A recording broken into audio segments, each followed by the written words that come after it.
Hi, good morning, everybody. Right, for the benefit of YouTube viewers, members of the Safer and Stronger Communities Overview and Scrutiny Subcommittee are present in the committee chamber at County Hall, Beverley. Officers have joined us in person. Members, please ensure your mobile phones are switched off. I'll do that quickly. Nobody's going to ring anyway. So, yeah, that's off. If the fire alarm sounds, please exit the room via the fire doors, which will be signposted by the committee manager, Liz. And please, can everyone ensure their microphone is switched off once you have spoken? And I'd just initially like to welcome various people who've come, like Mark and Paul, Alistair and Christine. It's nice to have you here. We're looking forward to getting your feedback as we go along, and please interrupt us whenever you want to and ask any questions you want to as we go along. So don't be worried. We're very nice people, really. So have we got a batting order? You've not got yours either. Right, item number 1, declarations. Have any members got anything to declare on this meeting? No, thank you. Item number 2, the minutes. Can we approve as a correct record the minutes of the meeting held on the 5th of June 2025? Yes, do you want to? All good. Okay, so we'll go straight to item number 3, which is compliance with the regulator of social housing regulatory framework, and the portfolio holder, Councillor McMaster, will introduce this. Thank you. Thank you. Thank you, Chair. Good morning, members, and good morning and thank you to our guests today and our tenants. Today is all about imparting our preparations for our visit from the regulator of social housing, and today primarily to brief everybody how we engage with our tenants. And so I won't say much more than that because today is mostly about our tenants and their input. So I'll hand over to Angela. Thank you. Thank you, Councillor McMaster, and thank you, Chair. Good morning to the committee. We're really pleased today that as part of our report and update that we've got the opportunity to have tenants with us. It's really significant because I think we have our 2 co-optees, Mark and Paul, that part of the committee, but actually to have some tenants who can talk to us about how they help us shape our landlord services is really important, really significant. So we're really grateful to have their input today. I'm going to really quickly give a summary of some of the issues in the report that committee have received, but I really want to keep my introduction brief so that we can maximise the time that tenants are able to talk to you about the role that they play. So just to click that. Have you got the slides? Sorry, Liz, just realised. Brilliant.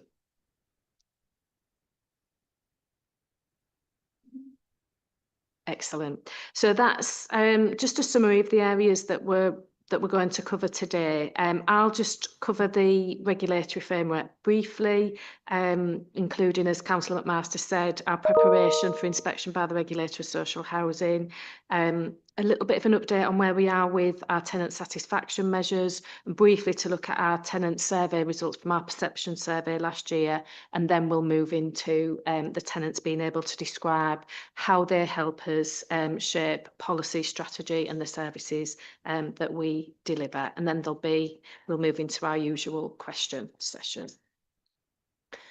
So in the report, in section 1.1, I think on page 10 of the pack, we've just set out again the consumer standards that we, as a landlord, a registered provider of social housing, are required to comply with. The regulator of social housing sets those consumer standards, and it's against those standards that they carry out their proactive inspection regime, as Councillor McMaster referenced. So at some point in a 4-year period, we will be subject to that inspection by the regulator. And the regulator's 4-year programme, there are probably about 18 months in. So we can definitely expect in the next 2 years an inspection by the regulator. And we know from those landlords that have already been inspected that the key lines of inquiry are around how we ensure the health and safety of our tenants, that we ensure compliance, that we keep our tenants' homes repaired satisfactorily. But what they'll really want to know and understand is how we create meaningful opportunities for our tenants to engage and to help us in terms of shaping the services, and that drives what we do. So that's why today's presentation from the tenants is really important. We are making sure that we're ready for inspection. There's a lot of work going on behind the scenes, and we will get just 6 weeks notice. It's a little bit like the Ofsted and CQC regimes, so there will be a lot of preparation, and then the regulator of social housing will come on site, and we think they are almost 100% certain to ask to come and observe this committee as part of those arrangements. We fully expect that, because this is the key committee that oversees our responsibilities as far as being a landlord is concerned. Just to cover one of the other areas that the regulator one of the other arrangements that the regulator has in place to check on how we're doing, and that's in relation to our tenant satisfaction measures. The 22 sets of information that all registered providers have to submit to the regulator on an annual basis, and they cover 12 measures that are around how tenants view us and the services that we provide, and I'll touch on those in a little bit more detail. And then we have another 10 measures that are more around the data that we collect and some of the specific performance arrangements that we have in place, for example, how we repair properties. So we are just in the position of having submitted that data set to the regulator. I'm able to talk in a little bit of detail around the tenant perception measures because we carried out that survey last year. But in terms of the 10 landlord measures, they're subject to validation by the regulator. So we'll provide that information to this committee after they've been validated. I just wanted to highlight another couple of items from the report for members. We've referred in the report to a number of areas that we're engaged with in terms of looking at improvements. One of the areas is to re-procure our repair and maintenance contract, and that's in train at the moment. And we know that this gives us an opportunity to make sure that external contractors that are providing services on our behalf are compliant, they're aware of their responsibilities to help us meet the regulator's expectations. So that's a really good opportunity for us. Also, in 3.10 in the report, we also reference our work on gas servicing. This is a really key area for us in terms of ensuring the health and safety of our tenants. And we did a lot of work last year to have a much more focused approach to making sure that we were getting into all of our tenants' properties in a timely way. Most of our tenants allow us in, but sometimes we need to make arrangements for access. And we had some really successful arrangements last year, to the point that at the end of the last financial year, as of the 31st of March 25, we only had one outstanding gas service, which was completed a few days later. But this means in terms of our performance, we're classed as being 100% compliance in terms of how the data goes in. So I just wanted to bring that to the committee's attention, because I think it is a really important area to highlight. Just looking at page 12 to 13, one of the other things that the regulator can do is to engage with landlords on specific issues that might have been raised with them, or areas that they want to explore in a little bit more detail, and they refer to this as responsive engagement. We're currently in a responsive engagement process with the regulator. They want to understand our approach to damp and mould inspections in more detail. And following on from that, they've also asked us information about our stock condition survey and how we respond to complaints. So we're in a process of providing that information to the regulator. We've had some really positive meetings with them. They just asked for a little bit more information a couple of weeks ago. But if I can just draw committee's attention to the graph on page 13, primarily because one of the axes is missing from the graph, but one of the areas of focus for the regulator was how quickly we get to inspect properties where our tenants have reported damp and mould. Members will see, if you look at the graph, at the end of Q1 2024, we were struggling to get to all of those properties within the 12-day time frame. We were often just a couple of days out, but we were struggling because we had some vacancies in our teams, struggling to get there within the 12-day time scale that's in our policy. Members will see by April this year, we'd made significant improvements, a lot of training with staff, we'd had some successful recruitment, so nearly 94% of those visits were made within the 12 days. And I must also add that where we didn't, or where we weren't able to make that visit in 12 days, in some of the cases, it was because it wasn't convenient for the tenant, so not necessarily down to the efforts of our own inspectors. This does remain an area for really close attention for us, because we know with AWAB's law that comes into force later on in the year, that will require those visits to be made within 10 days. So we're really keeping our focus on this area of work, and I would want to give the committee that assurance.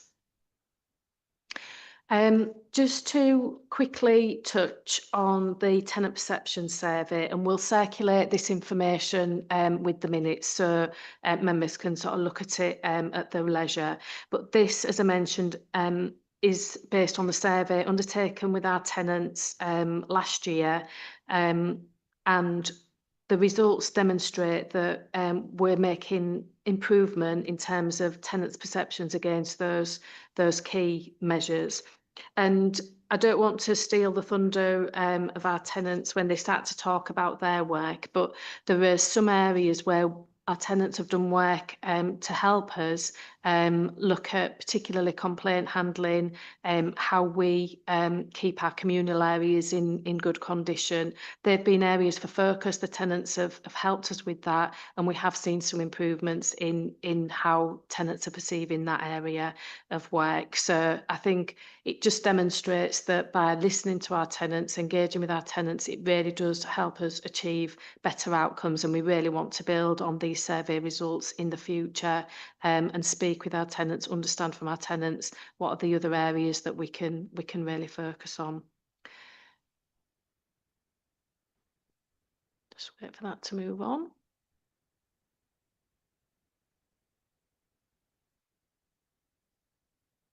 Seems to have got stuck. There we go, brilliant.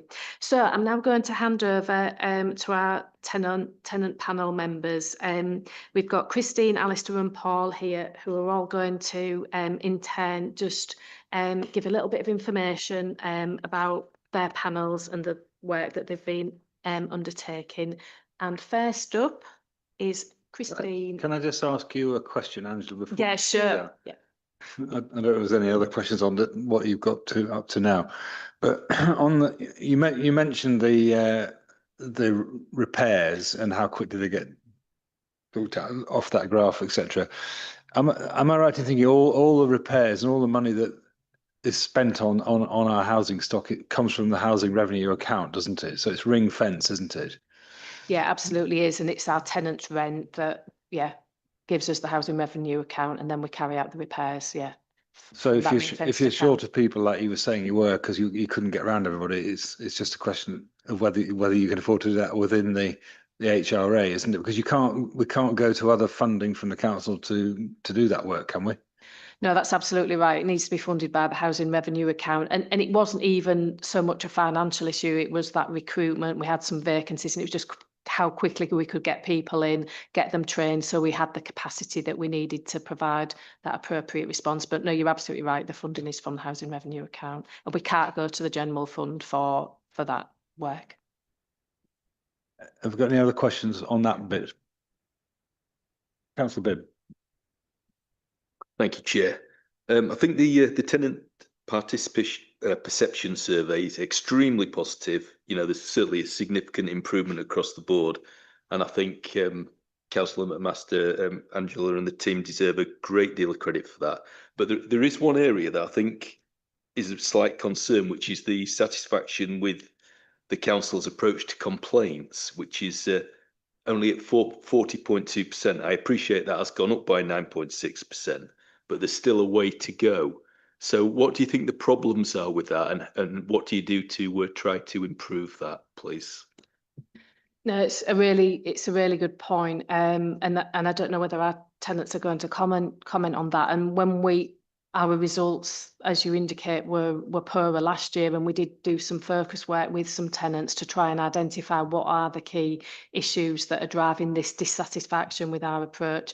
I think part of it was timeliness. I think it was the clarity of the responses that we were providing, so that we were giving full information. I know Sam to my right was sort of key to some of that work. So I don't know if there are any other points, Sam, that you might want to add.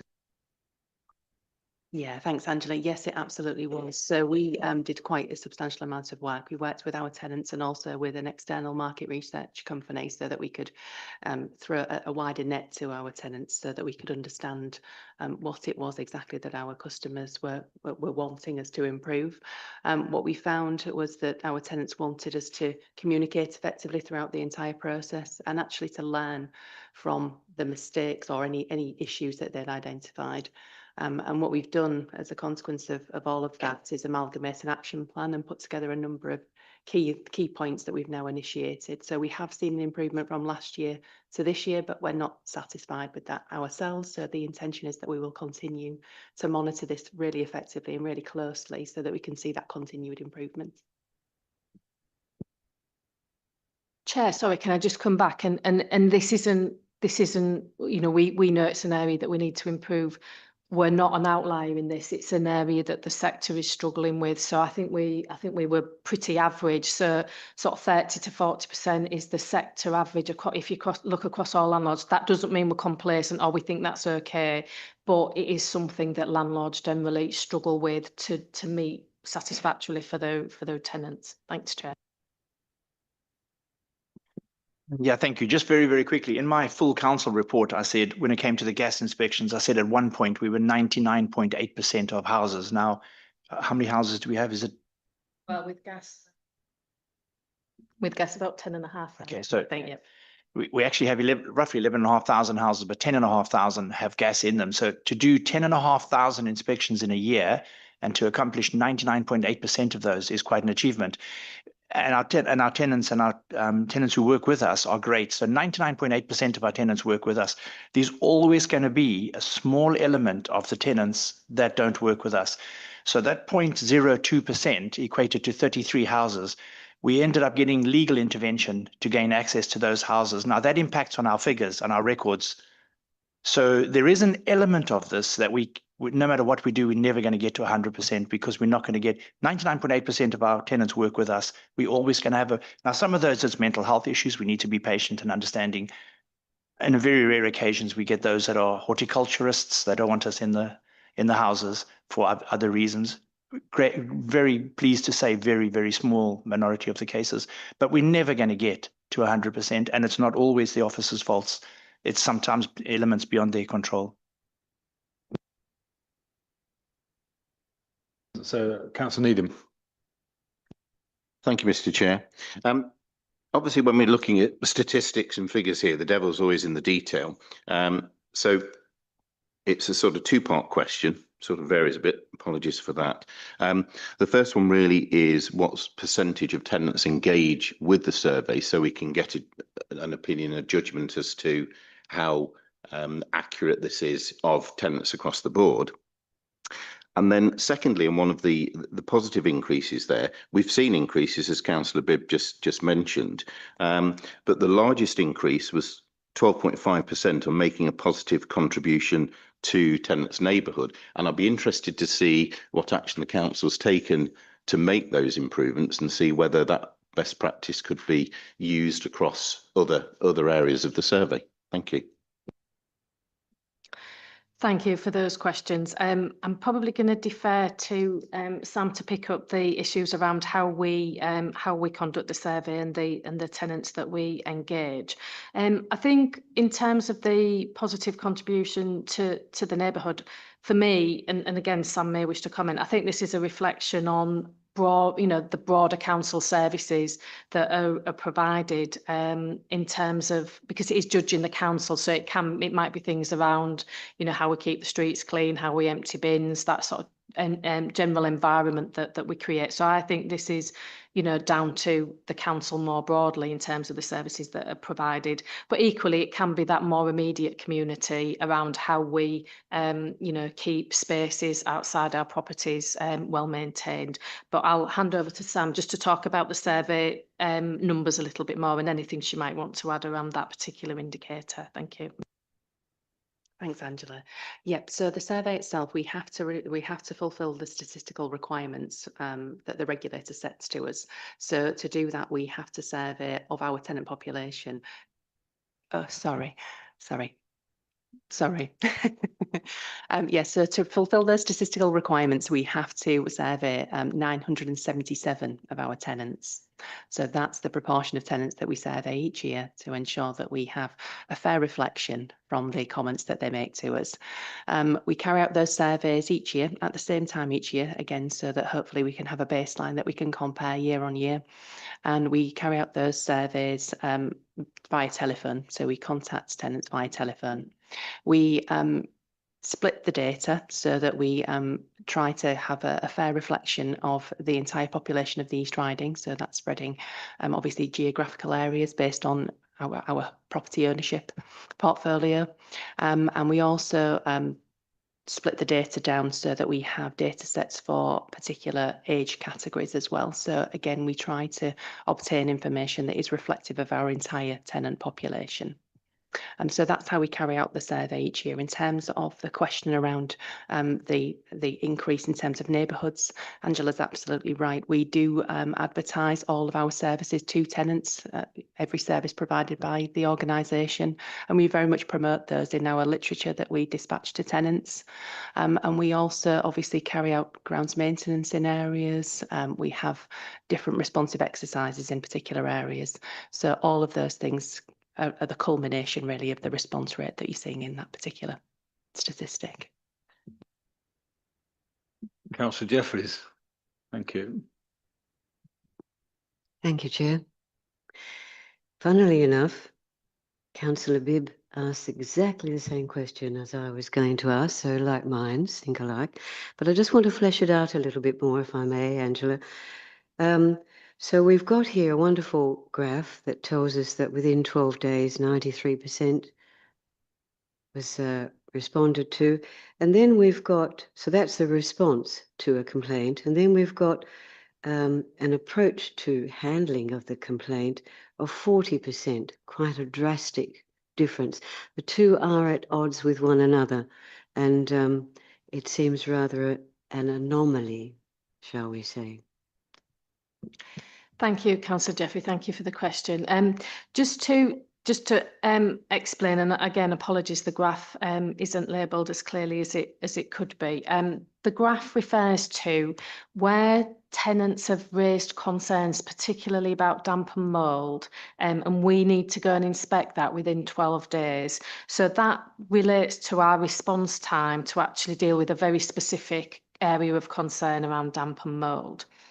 So that's referencing our response rate. In terms of when we look at the perception survey, that's tenants' views. If a tenant's made a complaint, it's their view of all complaints. It's not just about damp and mould, it's any complaint that a tenant might have made, and it's their perception of how they felt it was handled. So we're probably dealing with two quite discrete issues, but certainly on everything that we do, I guess, you know, we get to respond to emergency repairs, and Dan would know the figure, but it's close to 98-99%. So we get there really quickly. But we might find the same, that if a tenant then has to make a complaint about the quality of that repair, again, their satisfaction with that might be low. So it's that bit, it's how we deal with. We might go and deal with something, but if the tenant then needs to make a complaint, it's how we deal with that complaint. So two quite discrete things, but together they give us a picture of the service. So we might get there quickly, but did we do it well? You know, did we deal with the issue well, or have we made a mess in the property and we've resulted in a complaint for ourselves? So it's measuring two different things, but as I say, give us an overall picture of our service. I hope that makes sense and answers the question. Yes, I suppose it does throw up, doesn't it, that there is quite a discrepancy with the satisfaction of the dealing with the complaint, and perhaps that's an area that needs quite a lot of looking into. Yes, absolutely. And I think we said that we've made some improvements since last year. You know, we have got an increased satisfaction from tenants, but absolutely it remains an area for focus, and we will continue to look at what we can do to further improve that. We will do more work with our tenants. And as I mentioned, it's a sector issue. So I think looking at best practice elsewhere for, you know, other landlords who are maybe doing this better than we are, and what we can learn from that, that'd be something else that we would do. Thank you, Angela. Councillor Smith. Thank you, Chair. Just a simple question. Would you say the East Riding of Yorkshire Council is a good landlord? Yes. But I would qualify that to say it's our tenants who need to judge us on that. I plan on asking them the same question. All right, one final question before we move back to where we were. Councillor Sarable. Thank you, Chair, and thank you for the presentation. So my question is directly about the service improvement. We are relying on survey, for example, a forum, or influencing, you know, all of these residents. How encouraging or how inclusive is our approach or officers' approach to that? Because it looks like our main input will be the tenants, you know, putting on these feedbacks or survey. How do we engage, or how do we go back to or follow up with them? Can we talk about that one, please, Elizabeth? Thank you. Thanks, Councillor Sarable. And again, a really good question. And what we need to do is make sure that we create lots of different opportunities for tenants to engage in a way that works for them. So you'll hear shortly about, particularly around our housing influence panels and the work that they do.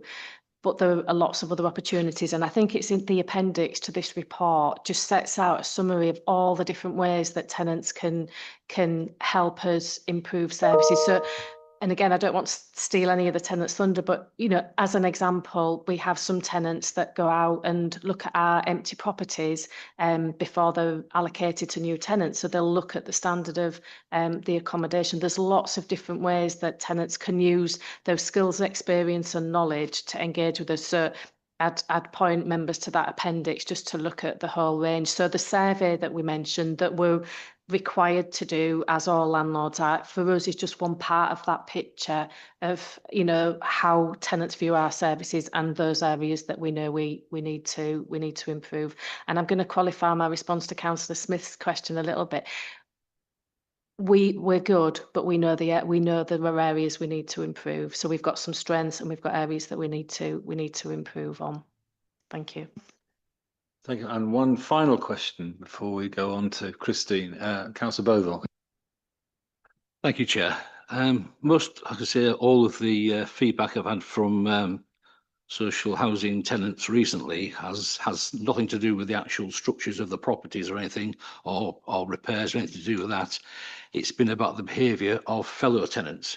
And now that, I understand there's no easy fix for that at all. but it could have quite a detrimental effect on the satisfaction of the tenant's experience. So could you perhaps give us a quick overview of what steps you can take? Thank you. Yeah, it's a really good question, and we know that that is really important to our tenants and, you know, for other people that are living in those communities.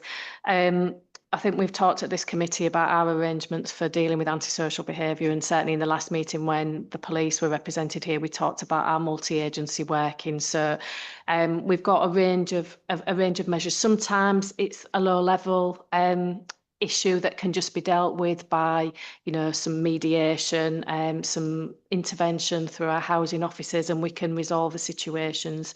Sometimes for more complex cases, we do need to work with other partners, other agencies, including the police, to take appropriate action.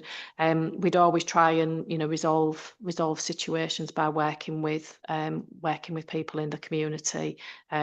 And there's a range of things that we can do, but we recognise it is a significant issue.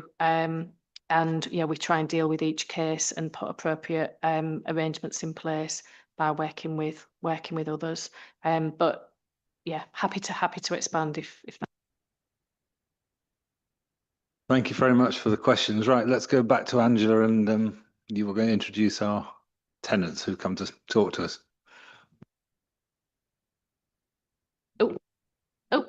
I'm on now. Yeah, so my part of the presentation was just to give that broad overview, but to now focus on the most important part, and then our tenants and what they're doing through our housing panel. So over to Christine.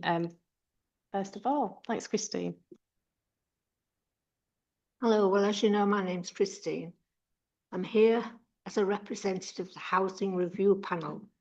The purpose of the review panel is to review reports, standard letters and practices of the housing services and other relevant departments, whilst providing feedback and recommendations to the housing services leadership.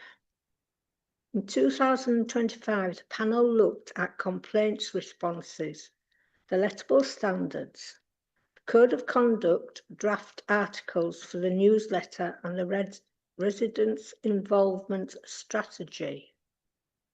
The panel members feel that there is a bridge between the two identities, helping to ensure the East Riding of Yorkshire and the tenants work well together. The panel's contributions breathe life and reliability into the documents they have reviewed. And that is my role. Thank you very much, Christine, for that. Would it be useful to just go around everybody first, do you think, and then come back?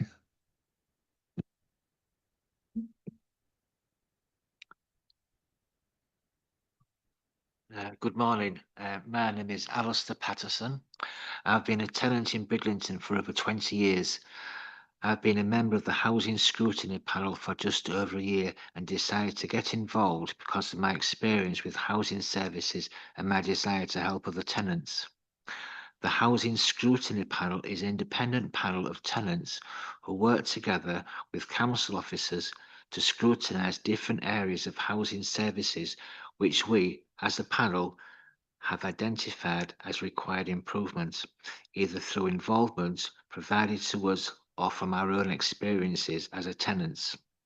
We provide independent scrutiny reports which we hope will contribute to improving the overall standards of housing services. We have completed 2 reports in the past year. The first was looking at cleanliness of communal areas, which we fed into the work undertaken by council officers, referred to the compliance report presented today. We subsequently reported on our findings to housing managers last September and agreed an application plan, which we are now in the process of following up on. We have now completed our second project in communications during the repairs process, and we hope to present our findings in the next few weeks. I've enjoyed the work we've completed so far. I think it is important as it gives tenants with life experience of East Riding housing the opportunity to have their say and influence the services they receive and hold the council to account for the services they deliver. Thank you. Thank you very much, Alistair. Did you want to say something, Paul, at this point? I think Paul is now going to talk about the influence panel as well, hopefully.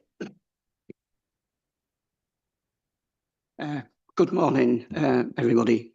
My name is Paul Cooper. I've been involved with tenant involvement for 14 years. I'm a tenant inspector coordinator for Budwington and Gull. And I am a member of the Housing Influence Panel. The panel is a key component of the council, being certain that it is recognising and acting upon what tenants are experiencing. The panel seeks to ensure that the wider tenant's voice is involved in shaping services.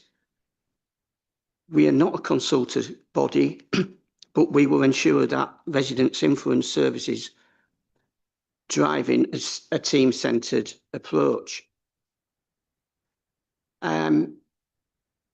Allocation to membership of the Housing Influence Panel was done by interview and vetting, and training commenced in February 2023 as a 2-day event with TPAS.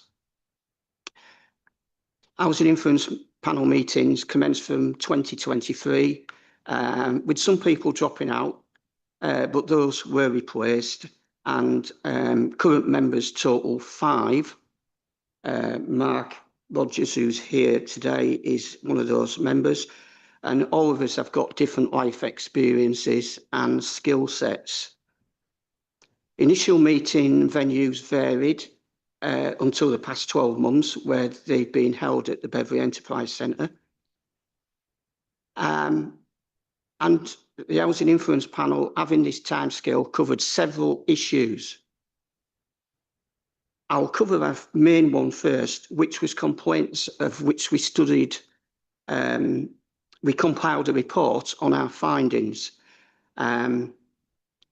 We studied 20 various complaints regarding a wide range of housing matters and produced a report as a collective, which was written by Mark Rogers to Geoffrey Mann, which was then discussed with a panel representative and senior officers from repair depots and senior management.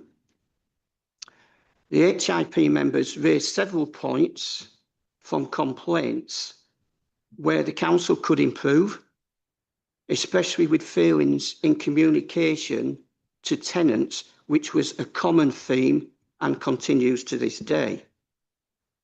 Key areas identified was times of repairs, sometimes exceeding 6 months.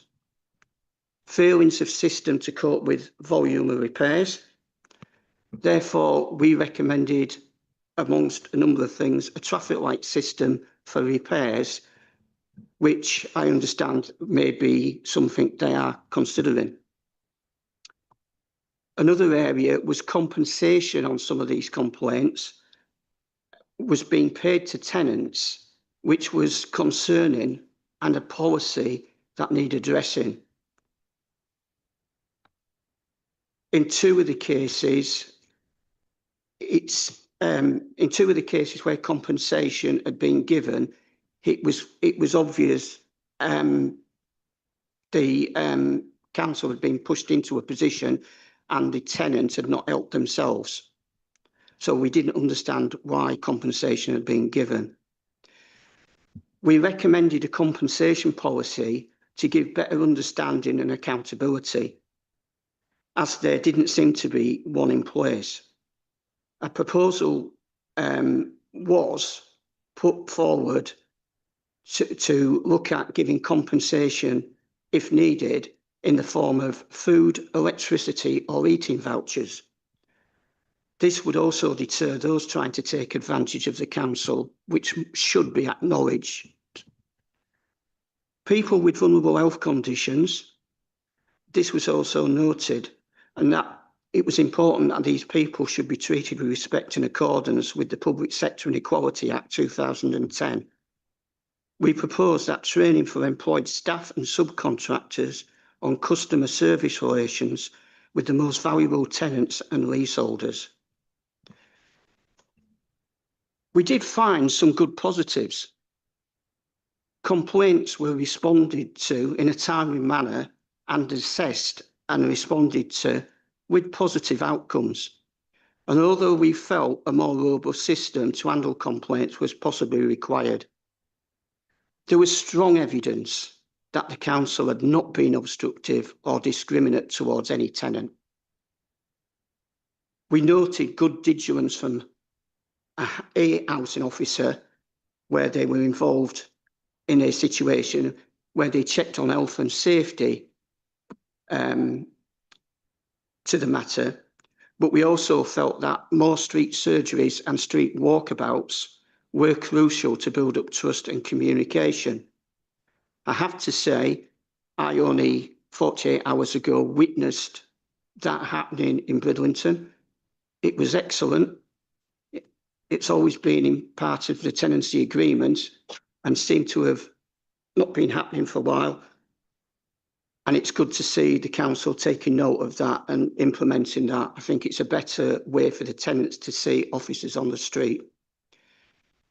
Other items that we've been involved in were the oversight budget and business plan, damp and mould policy, and we had discussions with Dan and Duncan to this, but we as a panel do acknowledge that the council have had substantial challenges implementing the damp and mould policy, and it will continue to be a challenge, I suspect, for the next couple of years, but they are doing as much as they can. Devised a residents training module. We did procurement with Stephanie Wright. We had a site visit to Beverley Maintenance Depot and call centre and had a discussion with Dan there, which was very educational. And we also recently had a site visit to a new build site in Beverley with some members. The HIP members have seen at first hand the challenges the council have on a day-to-day basis, from the budget and business plan to the heavy workload of the maintenance departments. It is encouraging for members to see Angela Deering, Geoffrey Mann and Sam Green fully supportive and listening to us, and to help not only the council deliver, but improve and listen to what tenants are saying about housing. It should also be recognised the hard work and dedication of Carol Whitehead and her team from the Housing Influence Panel.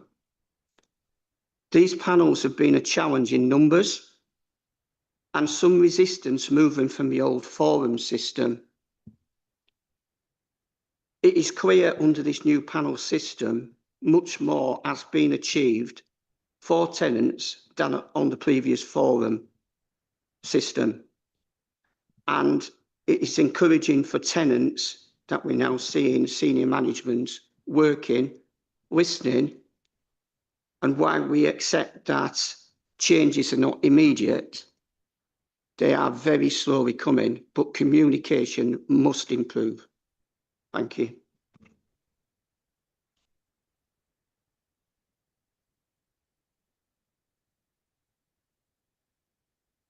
Mark. Thank you. Yes. Sorry, this is just a caught me on the up there, Council. It's okay. Do you want to? Are you? Yeah, I just wanted just to support the work us residents are doing. Just recently, I was selected to represent East Riding Council on the Arch tenants group. That's the Association of Regulation retained council housing. And on the 16th of June was my first meeting down in London. It was the actual AGM of that group. So information was very slow coming because of the AGM. But I did pick up on a number of points regarding what the Arch Panel group, are about. So there's approximately 60 councils affiliated to the Arch Association, and that's increasing, as we're talking. So, and the association, the Arch group and the Arch Limited, they are this association which supports all councils, especially with the regulations, and also to help councils regarding their inspections. So they drive policy. They're the only association in England that has a formal group. And I say, I'm proud to represent East Riding, and I believe this will be information will be fruitful over the coming weeks, months, and years, which I hope to capture and relay this back to my panel members and also to this committee if I it was allowed. So I'm sorry I can't give you more because there wasn't more. As I say, it was more about new tenants being welcomed into the actual group. So, but I've looked at a number of items. I get approximately about over 100 WhatsApp messages from the group, and a lot of them are the up to date information on the housing ombudsman. We talked about where we stand as a council, and again, I'm proud to say that East Riding, from my knowledge, are way up there. And I have no doubt that when we are inspected, we will achieve, hopefully, if it isn't one, most certainly it'll be two. But the information that's available, it shows where councils who are being inspected, where they are failing on. Unfortunately, there's one or two councils that are not even graded 3. They're under special measures because of their lack of tenant participation and various other areas of the inspection. So I'm keeping a really close eye on this, and say for future, I hope to produce the up-to-date results from the councils who are affiliated to Arch.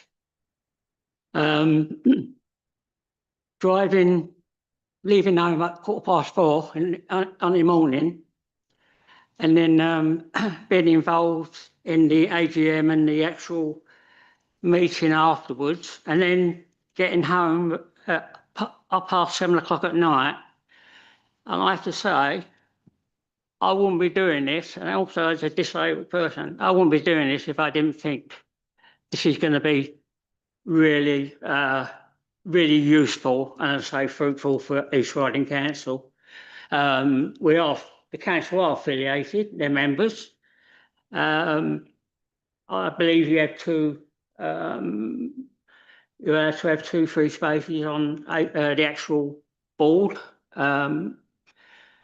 And in September, a date's is given for the 25th of September this year for the Arch Tenants Group. It's our conference, and that's being held at Lincoln YMCA. As I say, there's a couple of dates. It's been the 25th to 28th, but that's got to be confirmed. We have 5 free spaces, which I hope my fellow panel members will support Arch and get an insight into, what we can do and how we can influence moving forward. So I presented this to my influence panel yesterday, and well, it's just to give them a brief overview. So I'll leave it there, and I look forward to being able to give you further information in the future. Yeah, thanks very much, Mark. That would be very useful to get you to come back and report back periodically. Yes, that would be good. Thank you. We'll just open it out a bit now. Richard Meredith, who is in Brough, because he couldn't get his car started. Richard, have you got a question for us?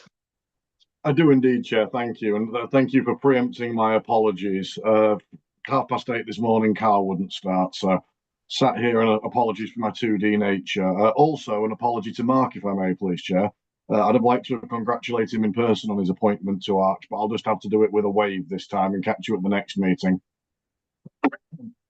So my question, Chair, was I was interested to hear the positive comments about the street surgeries and the Meet the Service events.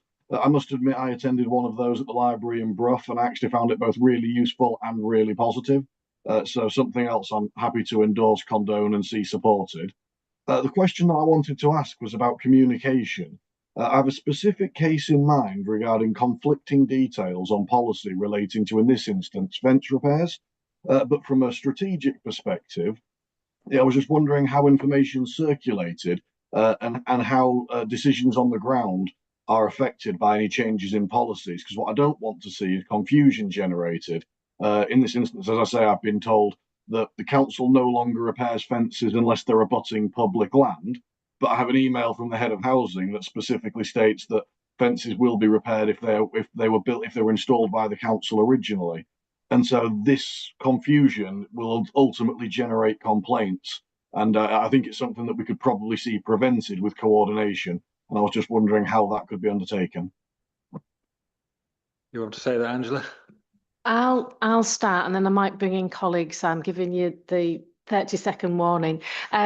So I think it's a really good point. And I think coming back to sort of the focus of today, when we are reviewing policies, it's really important that we take the opportunity to test them and ask for our tenants' input before they're finalised. And I know there are some examples where, and I think some were referred to in the presentations, particularly damp and mould was one of them, that we have sought the input from our tenants as part of the development of new policies.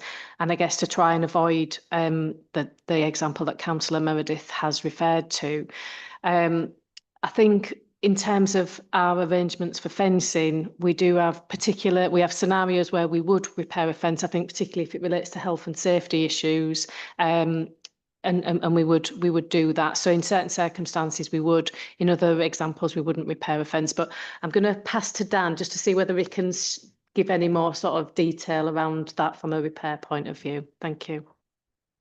Yeah, hi everybody.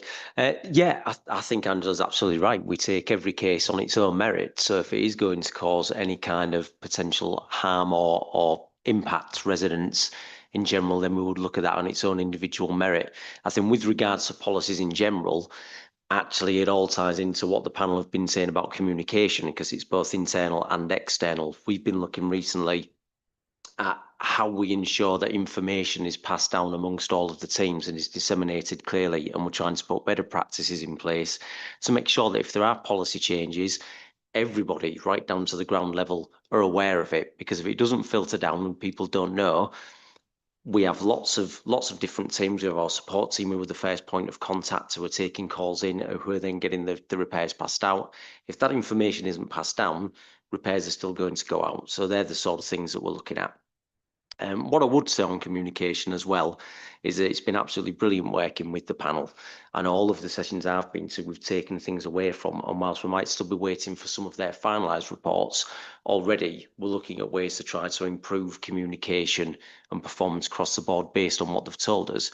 So, for example, without dwelling on it too long, the new reactive and maintenance contracts, which will be awarded on the 1st of November that Angela referred to earlier, we've already included within there that any of the contractors must use the preferred method of contact, because going all the way back to when we discussed complaints earlier on, we need to try and nip them in the bud before it even gets to the complaint stage. And a big reason that it was getting there wasn't that we weren't attending within time, but if we had to go off to get extra materials, or there was a reason that we had to then come back at a later date, that wasn't always getting communicated to tenants in a method that they actually wanted it in. Some might prefer email, some telephone, some letter.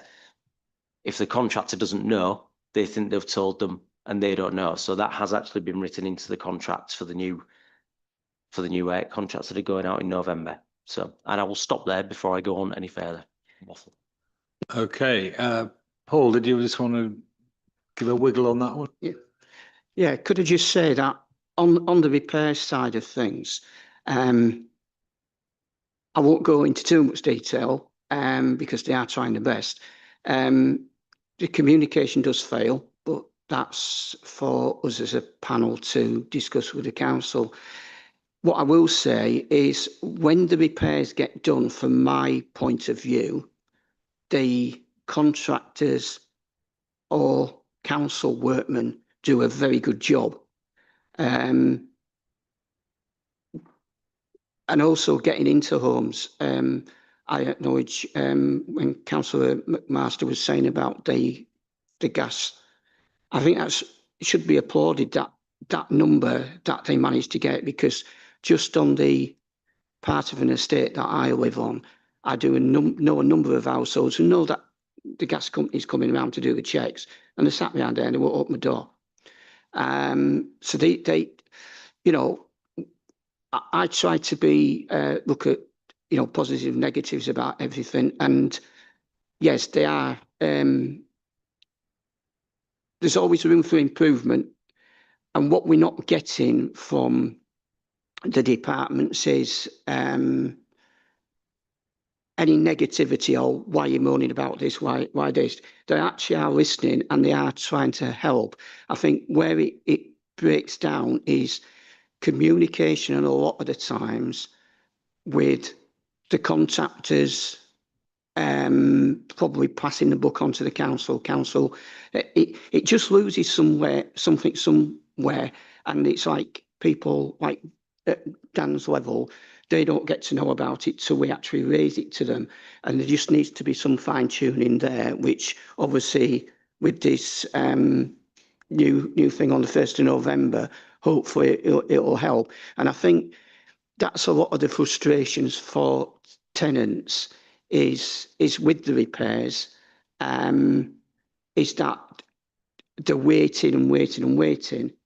But in defence of the council, they do have it on the website, and I know not everybody's social media savvy. I'm one of those. But there's documentation out, and it does give all the guidelines of how many days, etc. So I do feel that you do your best, Dan, but there is room for improvement. There's always room for improvement in everything. Councillor Smith. Thank you, Chair. I've got a couple of questions and points. The first one is the same question I asked Angela. But in reverse, and judging by what you said, I think I know the answer. Do you think East Riding Yorkshire Council is a good landlord? Having lived in another council area in North Yorkshire, didn't say that.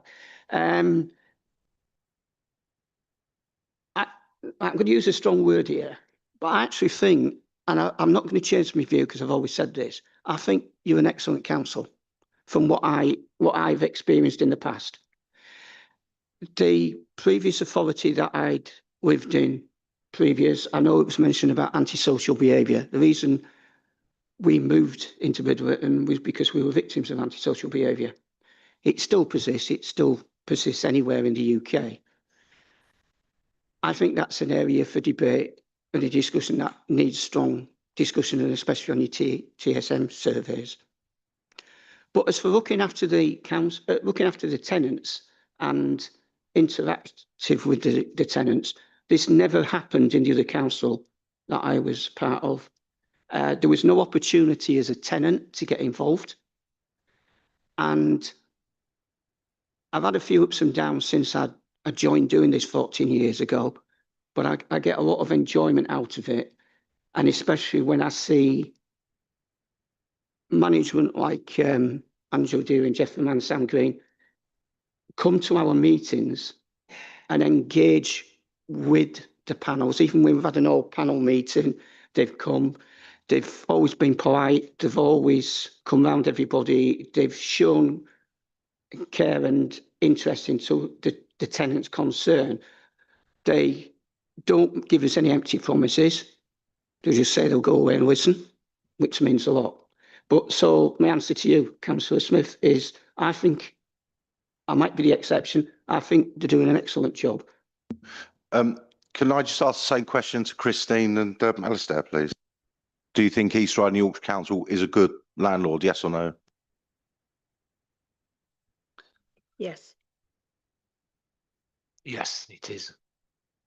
Brilliant. The other thing I'd like to bring up, because I actually found myself strongly disagreeing with something that the panel have suggested to the council, and that is if tenants are wronged, that compensation should be not a monetary one, but one that's replaced with coupons and vouchers, be it for food or gas or electric. And the reason I strongly disagree with that is because while I appreciate that you guys are here from this panel, within our tenant base and within people who live within accommodation provided by East Riding and Yorkshire Council, there will be single mothers, young families, people on benefits who are really, really struggling. And I'm quite sure that if they walked into the customer service centre in East Yorkshire Riding Council and tried to pay their council tax or pay their rent with food coupons or electricity coupons, they'd be sent away with a flea in their ear. I'd like to understand more why that recommendation was made, because I firmly believe that, and as we've accepted here through just listening to the officers, mistakes are made. And while we're passing the buck, some of the things I've heard from what Dan has said, he's making excuses that the reason they're not achieving their targets is because residents aren't complying, or it's down to the builders, and to me, when I hear that, I just hear excuses. And that's not acceptable to me as somebody who's elected to represent members of the community. But going back to what I said, I'd like to understand why the panel feel that people shouldn't be compensated with money when they're expected to pay their bills with money, please. Bear in mind, we looked at 20 complaints. There was, without going into too much detail, there was a number of those. My personal opinion on that, and I'm one of 5. My personal opinion was that 75% of those complaints weren't justified. There was a number of the complaints where compensation was awarded, where, in the view of the panel, the council had made every attempt to make a repair and had made arrangements only to be knocked back by the tenant for various reasons, which on paper looked as excuses. as Councillor McMaster referred to, people refusing access into the property. And then because the complaint had gone over or repair had gone over 6 months, it seemed that the conclusion was to give them people compensation. And I think it was more the amount of the compensation, Councillor Smith, that was concerning the figures. There was, if it was, I would be the first one, if the tenant had been wronged fully and the council had not made any attempt to do that repair, yes, they should have been compensated. But on the 20 that we looked at, which is probably a small number, that's where we came with the findings as our group. And I know Mark wants to say something about that. Thank you, Paul. Just to cement what Paul was saying, that actual topic, subject, which we looked at, we have to bear in mind, I think at the time there wasn't a compensation policy. So, and the amounts of money that were being awarded compensation were, some of them weren't in line of what the actual complaint was. And unfortunately, like Paul said, it's about time and it's about communication, which is being addressed as we speak.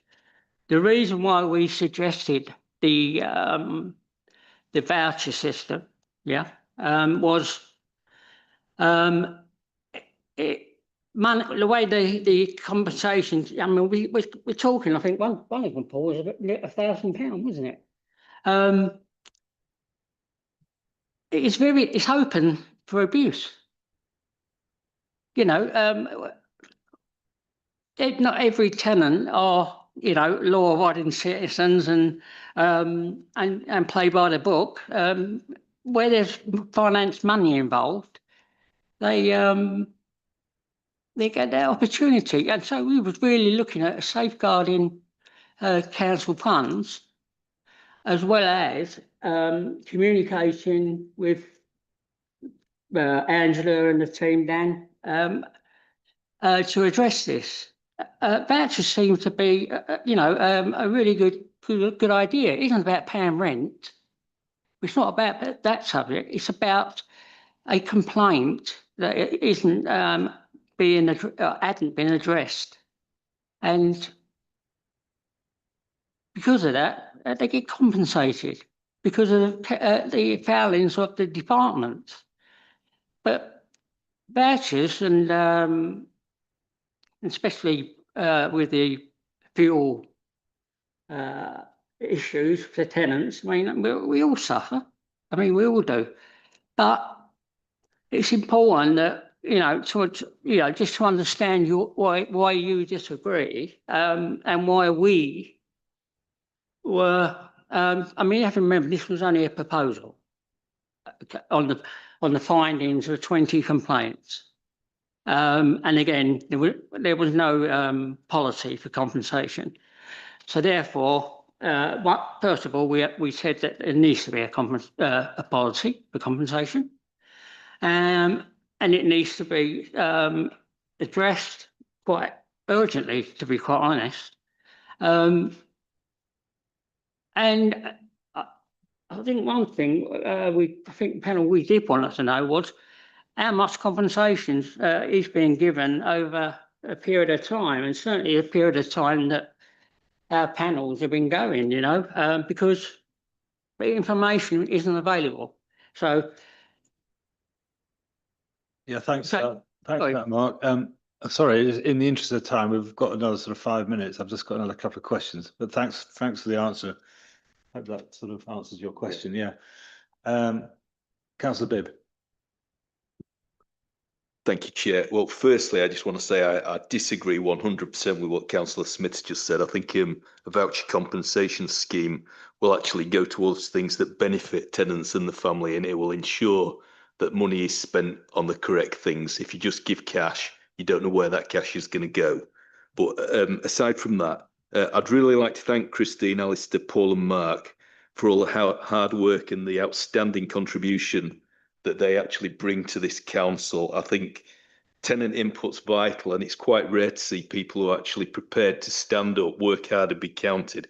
So they really deserve credit for that. And I wonder if we could have a recommendation, please, that they are thanked for the hard work. My question to them is, as a panel, how well supported do you feel by the council? And what, if anything, can we do to improve the support that you get?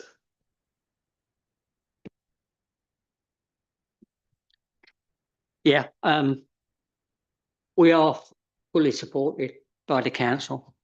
You know, when we ask questions and we ask for answers, we get them. And for the future, remembering we are tenants and we live in communities, so being able to support our fellow residents or neighbours, you know, regarding, I mean, I'll get knocks on the door all sorts of times, you know, about issues. And I'm having to say, well, there's a procedure you follow, you know, to get that rectified. And that's what we're doing. And the one thing, and the hardest thing is, how do we get that to the vulnerable who can't access the internet, you know, or the elderly who just don't know anything about it, you know. But we're now engaging. There's going to be a lot more engagement from the council, us panels, housing officers, to support that. And I'm really am pleased that that's being done, because as a disabled person, I always show concerns at our panel meetings regarding the elderly and the disabled. So fantastic work. Thank you very much, Angela and the teams, for supporting us as a panel. Thanks, Mark. Paul, did you want to add to that? Yeah, very briefly, I endorse what Mark's saying, but I think the hidden team that, and I briefly mentioned it in my little report there, was the tenant influence team run by Carla Whitehead, of which Chloe is one of the newest members. And actually, I call her my handler for the Bridlington area. They, on the previous, when it was the old forum system, when it was called tenant participation, I had nothing but admiration for the officer who was in charge there and the work they'd done. But I just feel since Carla came in and the renaming of it, I still look at it as tenant participation. They've gone that one step higher, and I've personally seen the hard work that Carla has done, especially when these panels were formed, where you're getting people coming to training events, wanting to join, and then they move away, and it's like, oh, we've got 10 people, oh, now we've got 2. And to where we are now, where we've got Christine, we've got Alistair on their panels, and there's only 5. But that 5 that we've got on our panel, we do have our disagreements, but we work well, and all we're interested in is for the tenants, but also it being balanced right with the council. But yeah, I do think it should be recorded that there should be, they're the hidden team behind all this, because they're our support, they're our backbone. If you know, we have any issues, we go to them. I personally, as being the tenant inspector coordinator, if I have any questions or any answers to do, straight away I'll go to Chloe or ask Chloe, and I know she'll come straight back to me, or I'll come back to Carla. So they're the ones that get the tenants involved. And as I say, I would like it to be, you know, recorded, the gratitude we have for that. Thank you very much, Paul, for that. Okay, so we'll just get one more question from Councillor Needham, please, and then we'll wind it up, I think. Okay, thank you, Mr. Chair. Could I just thank those panel members for attending today and their contributions? That is very informative. Thank you. One of the things I'd like to pick up on is Paul, you raised the issue about street surveys, and if I can use terms that you've used as being crucial and excellent, which is clearly excellent. My follow-up really on that would be street surgeries, fantastic opportunities for those that can get there. How do we reach those more vulnerable residents? You were referring earlier to the fact that they contact you, but as a council, do we make contact with those crucial residents? I think one of the criticisms you recalled was about communication from East Riding Council. So when we have these street surgeries, how do we relay and information that's been forwarded to council officers there on the work or whatever has been raised on those?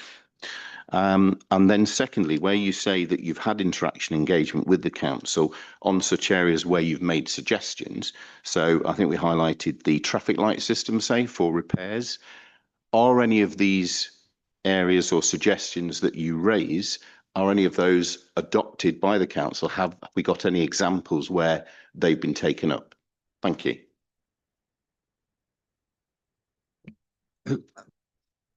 So in terms of how to reach tenants, maybe those tenants that don't want to come out, we have a range of resident engagement activities that we've put on this year. So we've sort of rebranded a little bit in terms of resident engagement. We have the street surgeries where we do the more highly popular areas, just trying to meet more tenants. Within those, we knock on doors. So I did one that was Paul was speaking about the other day. We were knocking on doors, speaking to tenants, trying to get that feedback on our services. They're all notified by text and email with our Gov Notify that we have. We have an account on there that you can send that out directly. We also have door knocks for our silent voices. So for areas with 20 odd properties or less, we are doing door knocks where we're knocking on tenants' doors. They're again notified by email, text, and by letter if they don't have either of those on the system.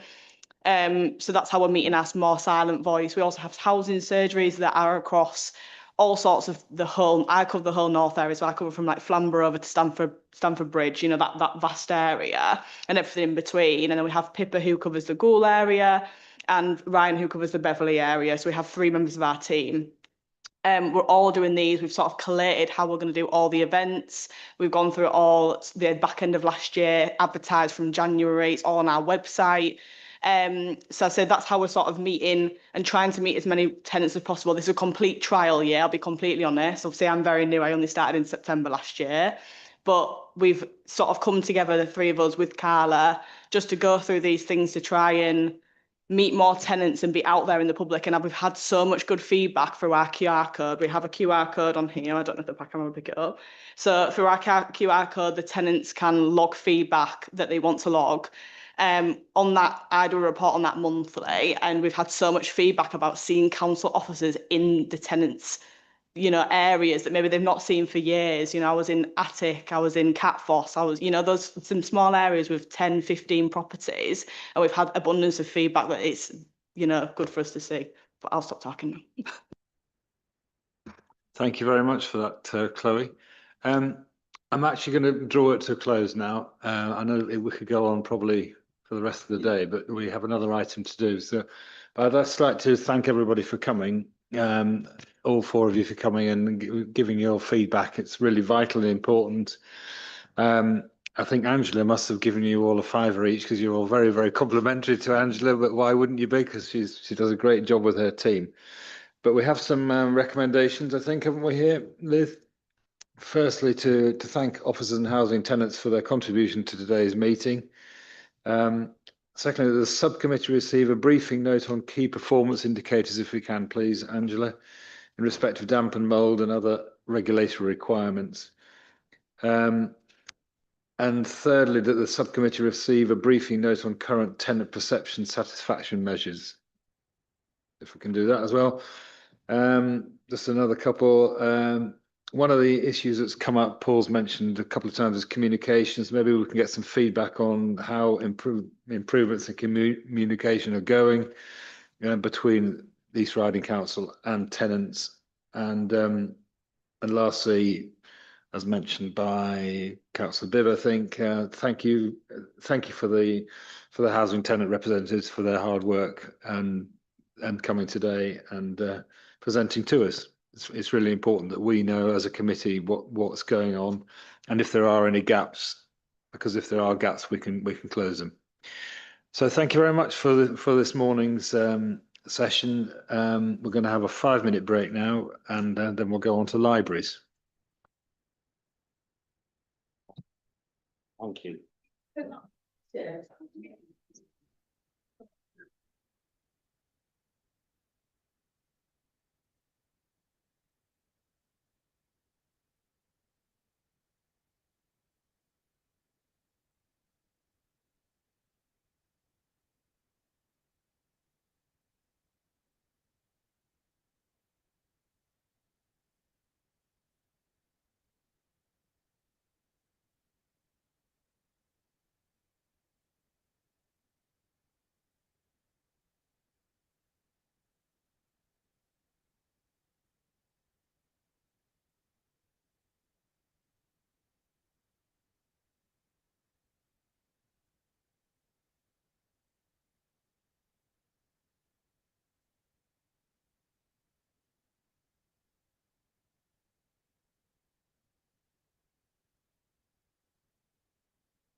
Right, if you can, everybody get sat sitting, as they say in Scala.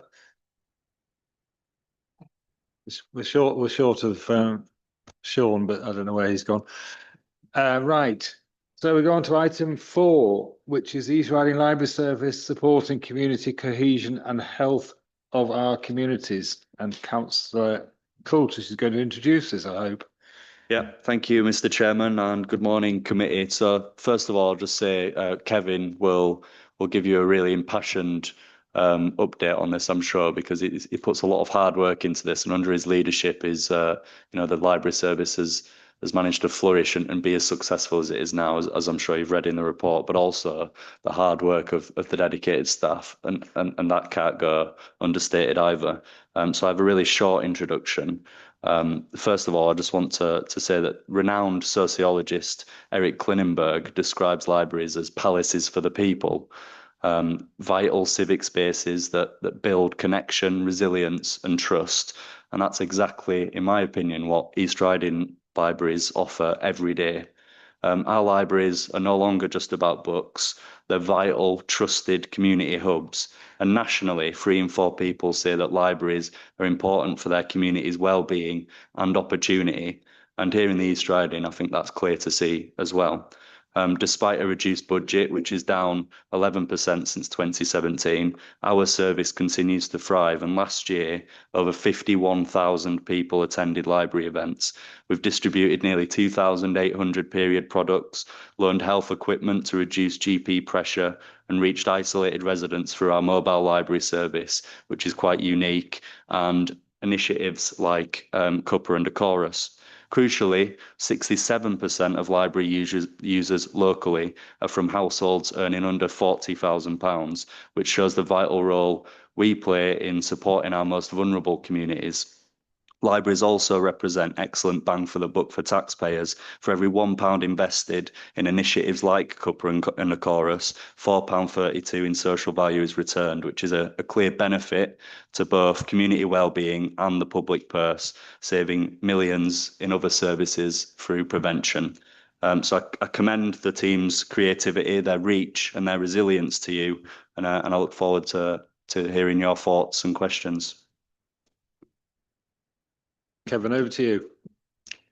Thank you, Chair. Have we got the presentation ready to go?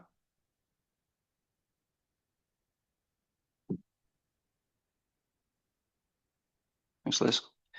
So, in essence, this report is about the modernisation journey that our library service has been on, yet made those sizable savings, as Councillor Coultish highlighted there. This report is also to highlight in different ways. It's not just about books, It's way beyond this. And we've tried really hard to capture that within the report. We highlight aspects of services where we capture the loneliness agenda, the health agenda, the technology agenda, the reading agenda, and many others. All these aspects place our libraries at the heart of our communities. Our national port profile is now very high, and contributing to this is the National Portfolio Holder status. Now, that's awarded by the Arts Council, and we're one of the only 16 library services in the country to win, and it was a win, to win this status, and has brought about significant funding into the East Riding, and has been a baseline for being awarded a Libraries Improvement Fund grant, which is currently refurbishing the Bridlington libraries, and that will bring them up to the same standards as what we're seeing across the road there at the Champney Treasure House. But I think the best way to summarise the output is through this short media clip, and hopefully all goes well.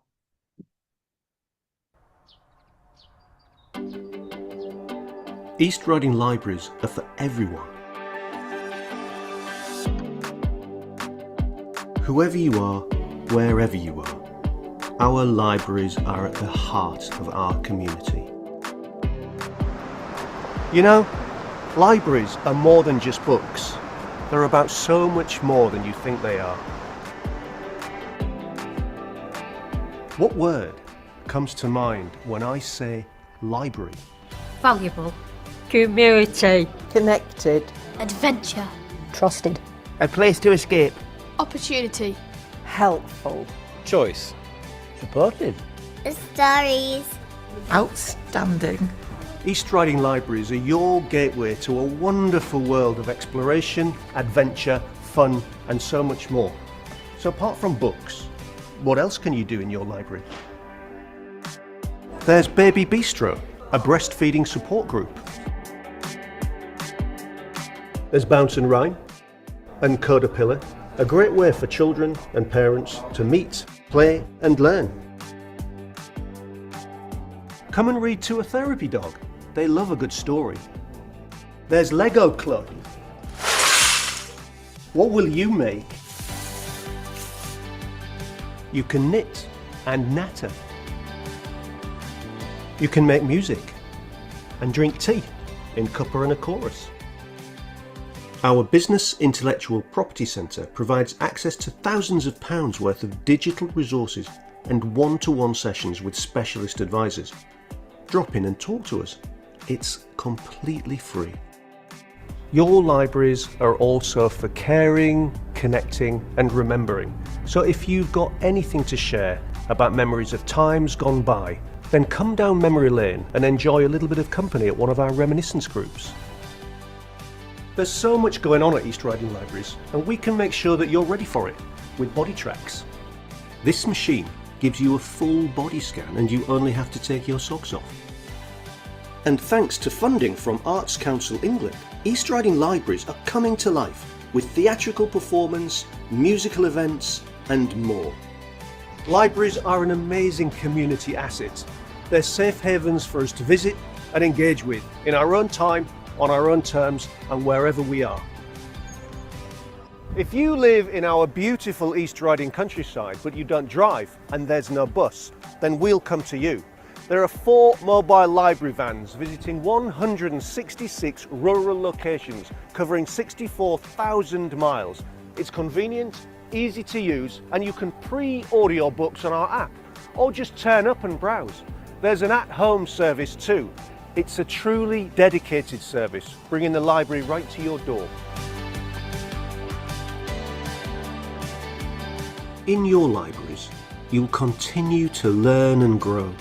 You'll broaden your horizons, meet new friends and neighbours, and connect with your environment. We love and trust our libraries. They've always been here, and they always will be. In East Riding Libraries, everyone is welcome. To learn, to play, to explore the unknown. Not just books, but community. A sense of belonging. A safe place to escape to. What will you discover at your local library?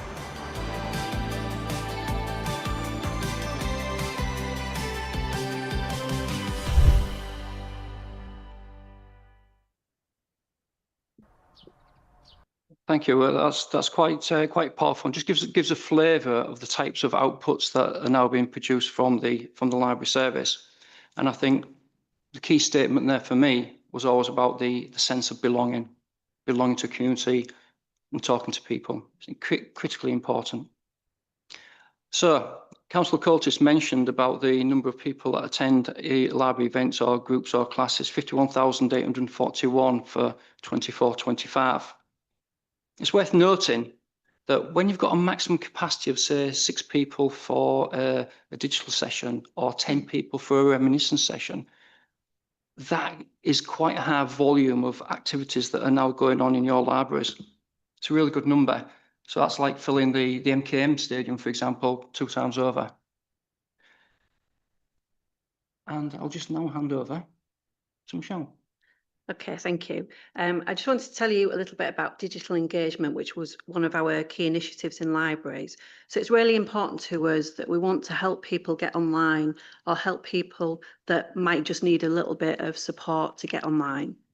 In terms of the libraries, we have a full digital offer. So we have ebooks, e-magazines, newspapers, audiobooks, and our own library app. So in the last year, we had around 400,000 e-downloads altogether. So we know that there is demand for online services, and that's grown a lot, obviously, since COVID times. We're seeing that across the board. But we know that still not everyone can go online. Well, this is where we come in really well, because we've got the trusted places, we've got free services, friendly staff, and because we're in the local communities, it's an easy place that you can come in to get some support. I'm just going to tell you about a couple of the digital facilities that we have in our sites. So we have free internet access from all our points. We have free to use devices, so we have our People's Network PCs in all of our sites. We also have tablets that you can go on and look at newspapers, download magazines. We're also using them for code clubs, for children's activities. We also have digital drop-ins, which is something that we're starting more recently. So in all of our sites, we advertise a time each week when you can come in and a member of staff will be on hand to answer your digital inquiries. Now, we're not looking at something really technical and IT specialist. We're looking at someone who can help you with something really basic, like how to use your new phone. Some of the inquiries we get are things like, can you help me to upload a document? How do I save a file? How do I download an app? We also have digital events. So we support the Get Online Week. We do digital inclusion days on our mobile libraries. We have online book clubs, robotic sessions, digital photography. So lots of different ways that you could partake in something online. We also have the free data SIM project. So this is in partnership with the National Data Bank. So we offer people free data SIMs, which is either through a very basic self-referral or referred through a support agency for those people that can't afford to get online. And then we also signpost through the East Riding Progress Online database. So that's in partnership with the LGA. So that's just a basic set of questions that the staff will help you through. So if you've got a specific problem and you want some support in a specific area, we'll support you through that, and that will just show you things like if you want an adult learning class, or you want some help maybe from Age UK, or one of the banking companies can give you some extra support. And it's the member of staff will help the signposting to get you something that you need that's appropriate for you. The main focus, it's all about giving access, supporting where we can, and making people feel included digitally. So just in terms of some of our the work on the mental health and loneliness areas, so because of our spaces, because they are welcoming, it's a great place for people to come in and either join in one of our groups or just sit and be in an environment with other people. So people might choose to sit at the chatter and natter tables. So they're just there that you can just go and sit down and just have a conversation with someone and just interact. We also support digitally, as I just mentioned on the previous slide. So if you want to get in touch with family and friends online, we can help you do that on one of your devices. We also have a Reading Well scheme. So we have some little guides focused on different age groups, so for children, adults, teens, and it'll tell you specific books that can help with particular issues, be it social media, how to manage that as a young person, anxiety issues, bereavement. So it's something where we can really help with a specialist need that somebody has. And then through our activities and events and signposting, we can really help with mental health. So that's whether you come to one of our groups, such as we have games groups, dementia groups, which are really popular, and cuppa and a chorus. This is all about, again, about connecting, but in a safe environment and allowing people that opportunity to interact in a very easy, safe, local environment. So we had a little look at the social value of cuppa and a chorus. So every £1 we invest in running cuppa and chorus sessions, we get in return £4.32 back in social value. So it's just showing that there's so much more to it that people get from those sessions. And I've just got a little quote here about one of our members. So someone who was widowed 2 years ago after caring for her husband with dementia, came along to Cuppa and a Chorus in Howard. She met a lovely man there, and 8 months later, they've joined together in a partnership, and they both still come along to the sessions, and they feel much better after attending them. So absolutely what we want to achieve from those.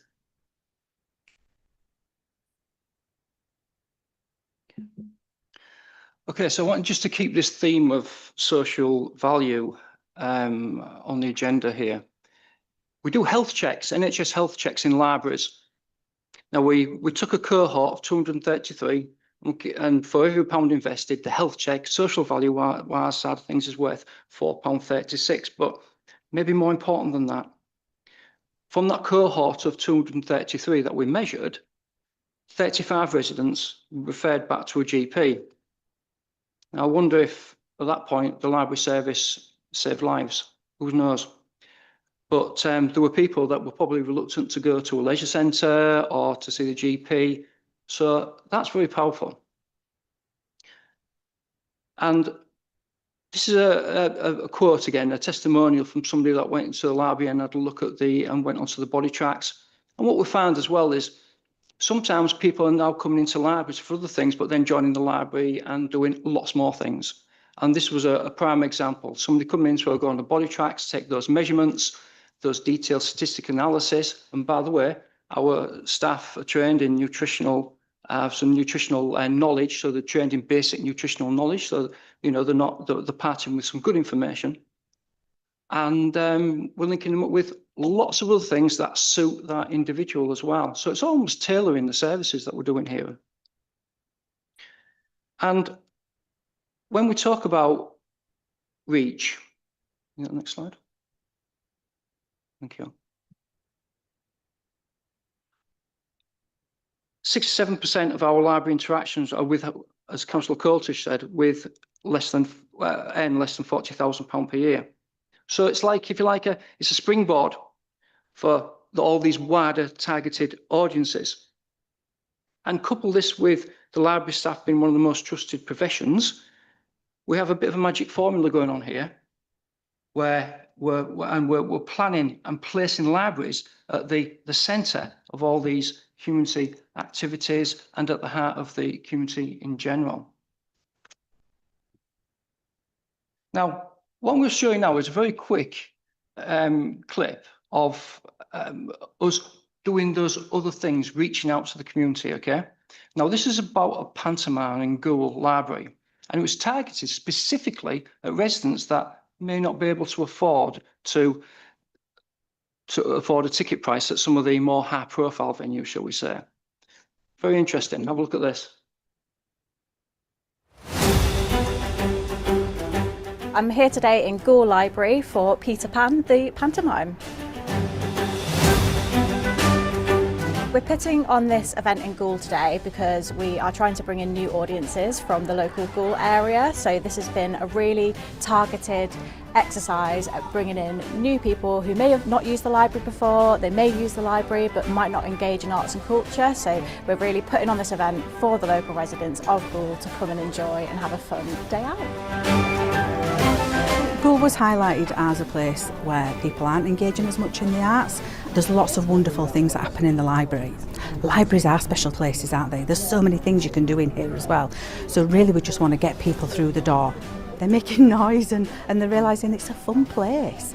And it's big enough to put a panto on in here with an audience of up to 80 people. And you can also grab a book or grab some information, use the IT resources that they've got. It's a wonderful resource for the community. As I look around, all I see is horrible, smelly children. Yes. You had a bath, have you? We'll have another one. The audience are amazing. We had some wonderful little kids in there shouting out and doing exactly what they're supposed to do, booing and cheering. We had an amazing time. We'll have to take a look then, won't we?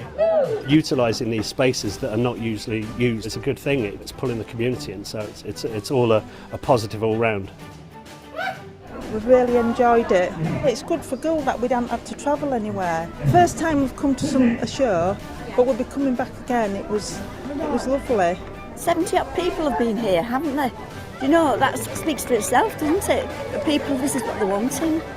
I liked when Peter Pan was being the ghost.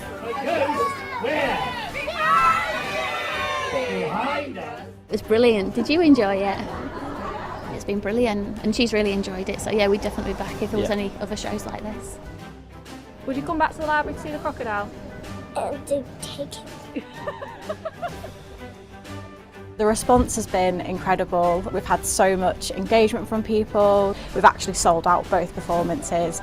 Got about 80 people come into each performance. Just incredible in a library space. It's been absolutely phenomenal, and we've sort of got more interest than we've got tickets for, so we'll be definitely looking to do more on Gore Library in the future.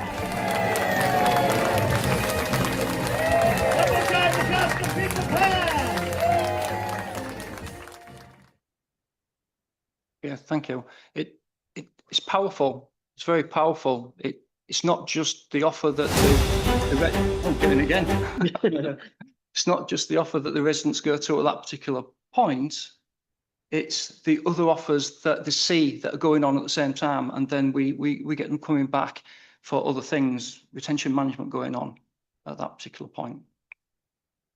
Sure. Okay, so I just want to tell you a little bit about our mobile library service now. So this is something that's going out into the most rural communities around the East Riding, and we're working on a modernisation agenda with the mobile libraries.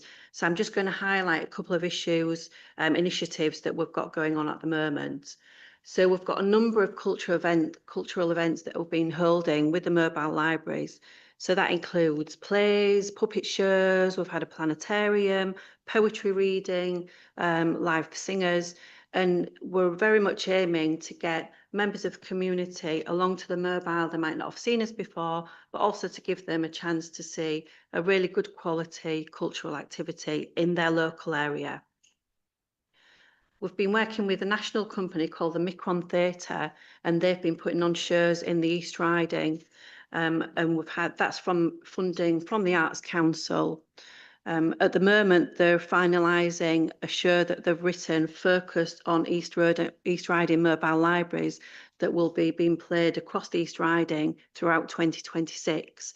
After that, it will be played nationally. So East Riding mobiles will be across the whole country. So it's a really exciting initiative. From feedback, our customers are telling us that they find them really entertaining and an engaging thing to do. I also just want to touch on one of the other things that we do with our mobile libraries is we invite schools to come along and come on board for the children and the classes to see what we do on the mobile library and get a chance to pick books and work with the staff on board. So we regularly have school classes from Cherry Burton, from Bubbith, from Keenham. We've actually got one of our vans is on its off-road day today, so we've sent it up to the Catholic school in Bridlington, and all of the classes are rotating and coming on board to the library. So it's another way to make the most of the infrastructure that we've got to be able to reach these different areas. Just to finish off with, can't actually see the question under there, but what it actually says is, what does your mobile library mean to you? We wanted to ask our customers what they thought of the service, particularly at the moment when we're in this point that we're looking at bringing the service up to date and fit for the future. So I've put down some quotes here about what people have told us. It's really difficult to just put it onto one slide because there's loads of really powerful messages here, but I'm just going to pick out a couple of them. The mobile library is a lifeline to people living on a low income. Every visit is memorable. And the last one, a really lovely one, I love my mobile library and all it means to me. Thank you. So in conclusion, we are so much more than just books, but books are important. I hope we've encapsulated within the report and the presentation of the journey that we're on, and this journey to really truly get into the heart of our communities. Thank you. Well, thank you very much, all of you, both of you. I mean, it's a really interesting area because I think we did a review panel into, I'm not sure it was a review panel, but we certainly did a lot of work in about 2017 into our libraries and made a decision then to to invest further in it. I've just got a quick question. As I understand it from reading the papers or reading from somewhere, some of our mobile library, the actual machines, if you like, are getting towards the end of their life. How are we going to fund their replacements? And do it when you buy it? I don't imagine you can go to wherever and buy a library. You probably make it to your own specifications, don't you? That's correct. They're not cheap. However, the mobiles in East Riding are leased, so the budget in effect is there to continue and purchase again at the end of life. And I think we've got probably about another 2 years, from memory, 2 years left with the current vehicles, and then it's time to replace at that particular point. But with lease costs being built into the budget, at the moment we can afford to purchase the new buses going forward. That's great. Councillor Needham, please. Thank you, Mr. Chair. Perhaps I should declare an interest at this moment in time, as I hold a regular surgery in Pocklington Library. What I would like to say, and it would be with remiss if I didn't, that the staff at Pocklington are excellent in customer service and engagement. So I would really like that to be noted at this stage. As a councillor, I don't actually get any complaints about the library service, which is wonderful, other than just a couple. The first one, sadly, was quite homophobic in as much as they're planning 2 events for Pride Month, and I have heard negative responses to that, but I think it's wonderful in as much as that Pocklington Pride has disengaged, so therefore the library service are providing 2 events for that.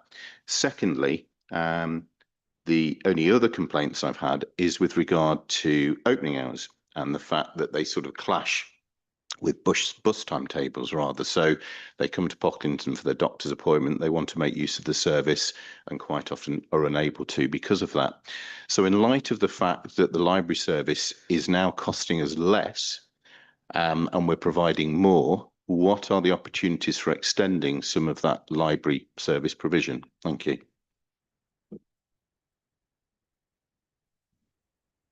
Budget-wise and staffing-wise, though, we won't be extending because there isn't the savings of as you will be aware of gone. However, we are looking at more of the technology side of things going forwards, which is the Open Now library, which are unstaffed. Very difficult to put into a single unit, and it's not built into an existing unit, like, for example, Treasure House or Halton Price Leisure Centre or Hornsey Hub. So the answer to that is it's going to be very difficult for us to extend opening hours. People would like us open 24/7, but we can't do it. And even with looking forwards, if I'm honest, I can't see us any room to open longer unless there's some silver lining and some significant investment that comes in for that, or the hubs, where we join the facilities together, like at Hornsey, where suddenly we can open up Hornsey Library a lot more than that was done in the past. And the other one is Halton Price Leisure Centre. What a location when you put it into a leisure centre like that, where it's a large leisure centre and a large library.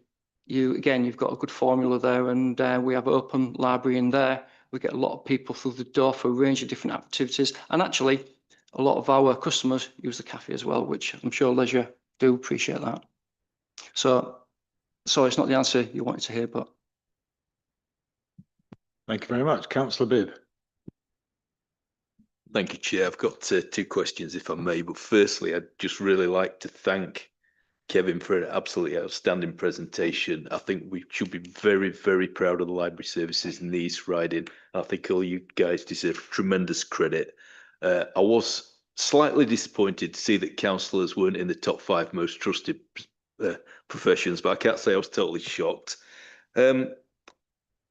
Obviously, our libraries do provide outstanding financial and social value, and they are community hubs. You know, as you said, they are not just books.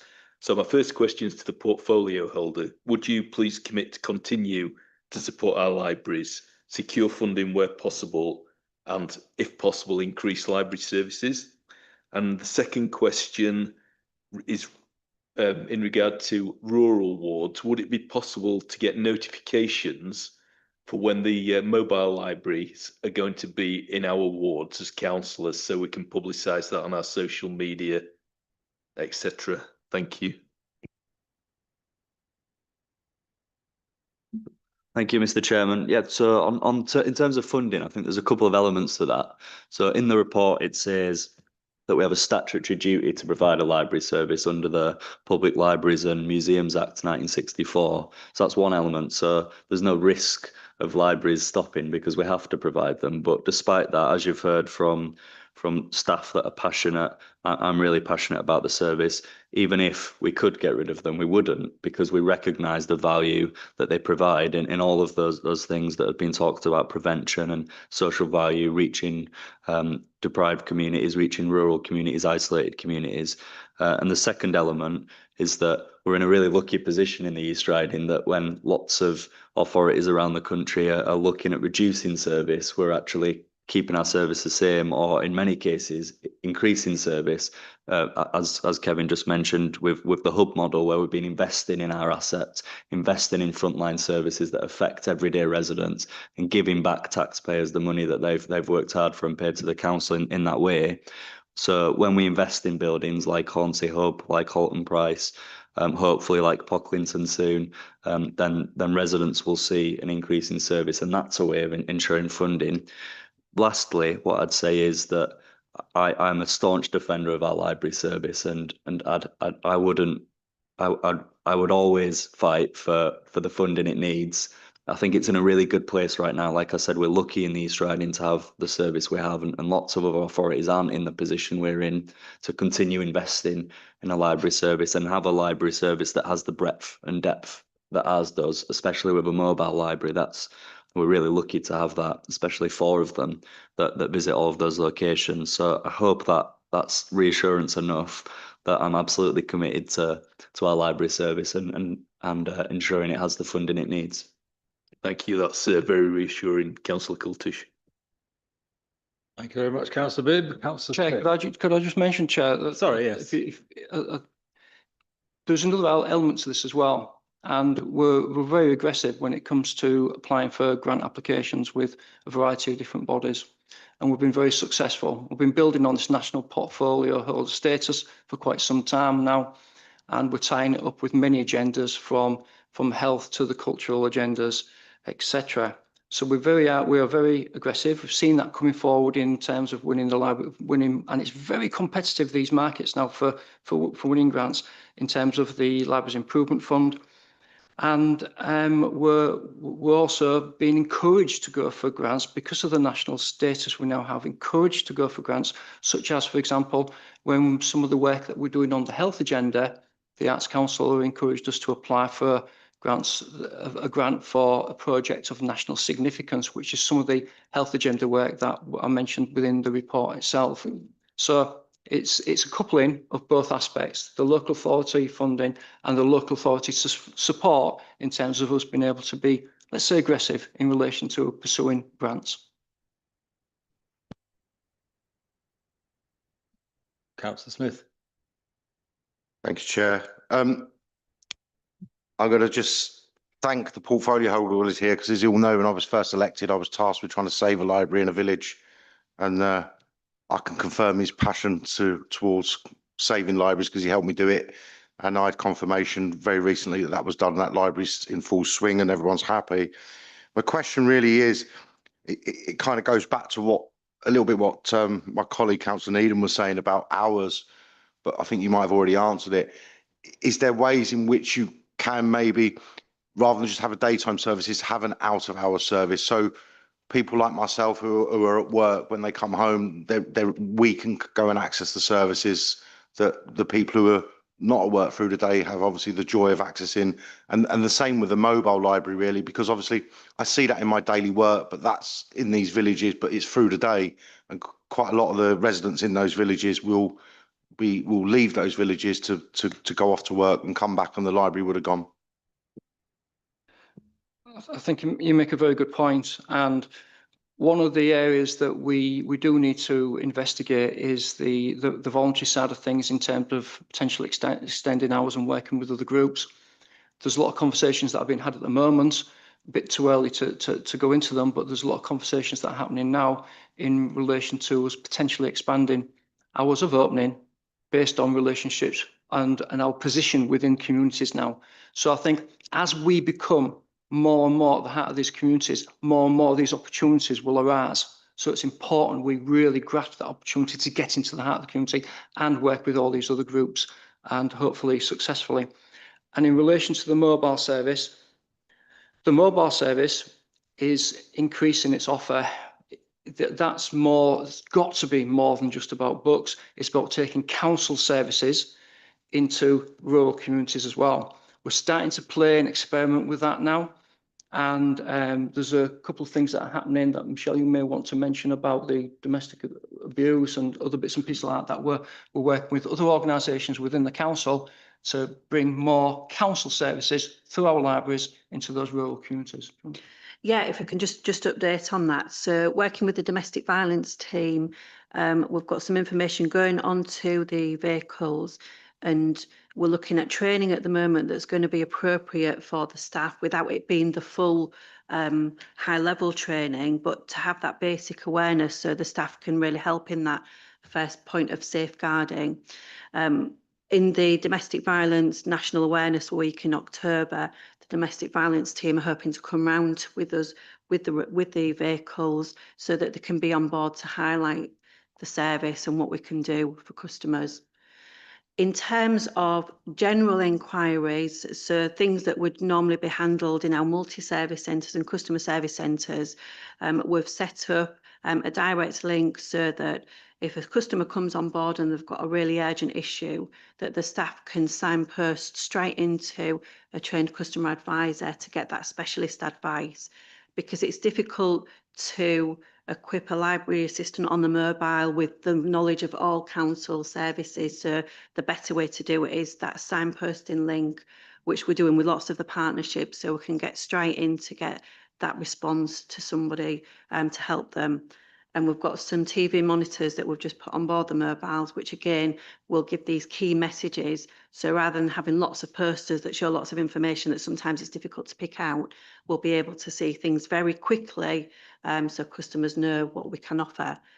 And I just wanted to come back to the second question. I think we just missed it earlier in terms of when the mobiles go around wards, then yes, we can certainly set up some links to keep you informed of when that is, so we can follow that up. Yeah, thank you. Little experiment that's gone really well has been the member surgeries. We're getting some positive feedback. We're getting some learning from that ourselves as well, which is good. But it does work its way around local marketing as well, getting the messages out to the local communities that we're there and we have this wider offer. So any help we get with that local profile to show these enhanced services will be greatly received. But numbers are going in the right direction. Thank you for that. I just wonder, might be a good opportunity to bring Laurie in on this, to try and understand the relationship between the sort of the health offer we do. How does that relate to, you know, working with GP surgeries, etc.? How do you interact between the two, if you do? Yeah, thank you very much. I mean, we work really closely with our services across libraries, across customer services, and our leisure services, all of those frontline services, to be able to offer information and advice to all of our residents around the health agenda information. And as Kevin's alluded to, there's an awful lot of work going on around the health agenda within our libraries and our leisure centres as well, where we can signpost residents into activities, give them information around health and wellbeing information and advice, but also some of that links, as you say, with primary care. So not only with GP surgeries, but we're also linked to them with community pharmacies, our local opticians and dentists as well, so that we can signpost residents into those appropriate services for them. I mean, the work across the health agenda is absolutely amazing. We have infinite numbers of residents who are being then referred through to services in our leisure centres and in our libraries from primary care, where we can offer that sort of really early intervention, prevention, information and advice. So as Kevin's mentioned, there's a lot of activity going on where we've got health equipment that can be loaned out, so things like blood pressure monitors and other equipment then that can support residents to be able to self-manage and take some of that pressure off primary care. There's the Reading Well scheme, books on prescription that Michelle's alluded to, which is again around that self-care, self-management, and we can provide that information and advice, and then we can signpost into all of those other services. But yeah, as you've seen, the amount of community activities that go on that create that peer support availability is amazing for our residents and takes an awful lot of pressure off of our health services. That's great. One of the things we talked about in our pre-meeting was gym in a box. How does that fit in? Maybe you could explain what that is. Yes, it's an interesting new initiative that we've not tried before. So we have some funding, and it's absolutely as it says on the tin. So we've got working with one of our health specialist librarians. We've got some advice and basic instructions and some basic equipment. So small hand weights, inflatable gym balls, resistance bands that we have in a box that we can loan out to customers who want to come on board. And again, it's that trying something in a really comfortable environment. So the member of staff can give you this box. It's got the information in there. If you need more advice, then we can signpost you through to other services. But it's just a way to start that initial introducing somebody and letting them get a bit of their own confidence before they maybe want to go a bit further, or they might want to just stay at using it as a small equipment. So we're really looking forward to getting that equipment available to borrow on the mobile libraries. It's just being ordered at the moment, so hopefully it should be with us quite soon. Great, thank you. It's just from my perspective, it's just really, I'm very lucky. We've got excellent relationships, working relationships with fantastic outcomes with our public health team. And we also are linked strongly with the University of Hull as well. So there's a lot of academia that is sat behind the things that myself and Michelle and Laurie are saying here. And, you know, we've got a bespoke nutrition course for librarians in East Riding, which we developed with the University of Hull. And we're also now working on a behavioural change programme, motivational interviewing, where you look at points of affirmation and active listening and things like that. And we're just developing that course with the University of Hull at the moment. And the university are looking at how we engage with our customers once they've gone on body tracks machines, the healthy chats thereafter, how we then work on those points of affirmation with them and build the building blocks to improving where we can and helping them improve their health and well-being. And it's going to be interesting because that work over, I would suggest in the future will be published at some point. So we're very fortunate with the partners that we have. Great, thank you very much. Councillor, Mark Rogers. Just a quick one.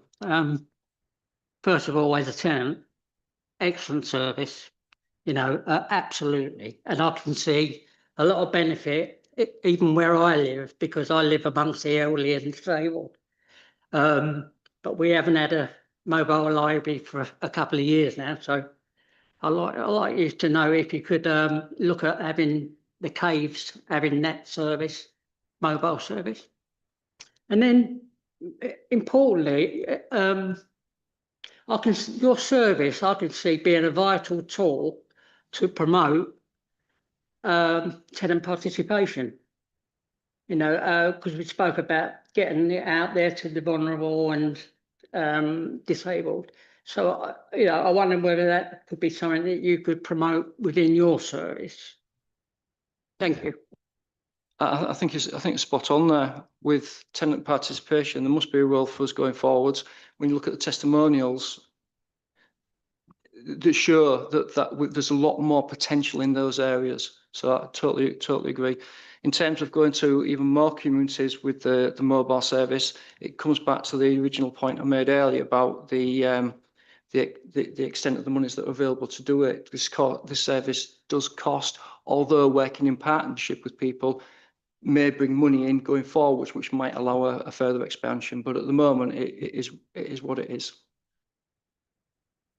Maybe while we're going through this, Angela might be able to think of a recommendation out of that.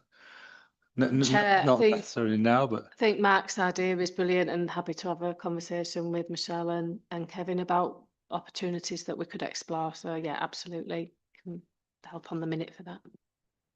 thank you. Councillor Arend, please. Thank you, Chair. You said in your presentation you had over 51,000 visitors, and some of those are in groups of 6 to 10.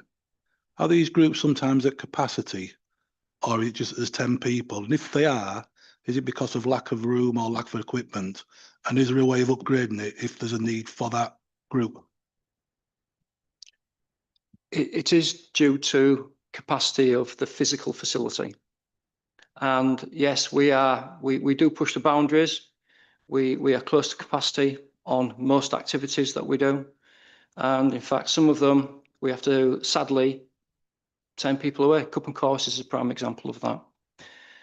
In terms of having more space, then we've obviously seen a little bit of help in terms of the upgrade to some of the facilities, like at the Treasure House, and then we've been fortunate enough with the Libraries Improvement Fund and some support from the council for being able to upgrade the two Bridlington facilities, where we'll be having a maker space, which works on the cottage industries and works into our partners in economic development. But there is a bit more flexible space that's built in because of that redesign process. For us, I think the cost of building more and more is expensive. So it's about creating flexible space. And at the next round of the Libraries Improvement Fund, we hope to further our adventures into that realm of creating more flexible space within the existing fabric of the buildings that we do have now, which are very well used, as you all know. Thank you very much. And Councillor Sarabel. Thank you, Chair, and thank you for the nice presentation. I did love those little videos. So first point is I am a white ribbon champion for our East Riding Yorkshire Council, and Michelle, you mentioned about the mobile libraries that they have monitors. I would definitely take the opportunity to ask you, please add some link or awareness for the white ribbon. Is that possible? Absolutely, yeah. Thank you. We'll speak separately about Thank that. you. So my main question is, I don't know whether it's Kevin or Michelle yourself. In the report, page 25, we are talking about the reaching areas of deprivative outcomes, and one of them are the school library service. On the page 25. Yeah, I wanted to know about what is the cost of exactly that cost-effective subscription for the schools, and also I want to know if this is only for the council-maintained schools or the academized, because I sit in the children's committee, and when I saw this part of the library, it was making me very, happy to know that we have got this service in our library. But can you please expand on that one for me? Got an answer for that, Councillor? Do you want to leave it? Yeah, in terms of the SLAs we have, the agreements we have with the schools, in the last year we've got 53 schools and 49 are maintained schools and 4 are academy schools. In terms of the costing, there's a banding approach to it. So the small schools have a lot lower banding because obviously we're giving them less stock. So there's a range of the actual costing. Okay. Thank you. I was going to say this is brilliant to know that we, even with the schools, the culture for the children to be accessing library and having that good connection with those libraries is amazing. Thank you. Thank you for that. I think just a further question on that one is the cost to the state maintained schools as and the academies the same? Or was it a bit more for the academies? It's a different pricing structure. So we work with the Here for Schools team who help advise in terms of how much the cost is. But yes, it's a different level for academies.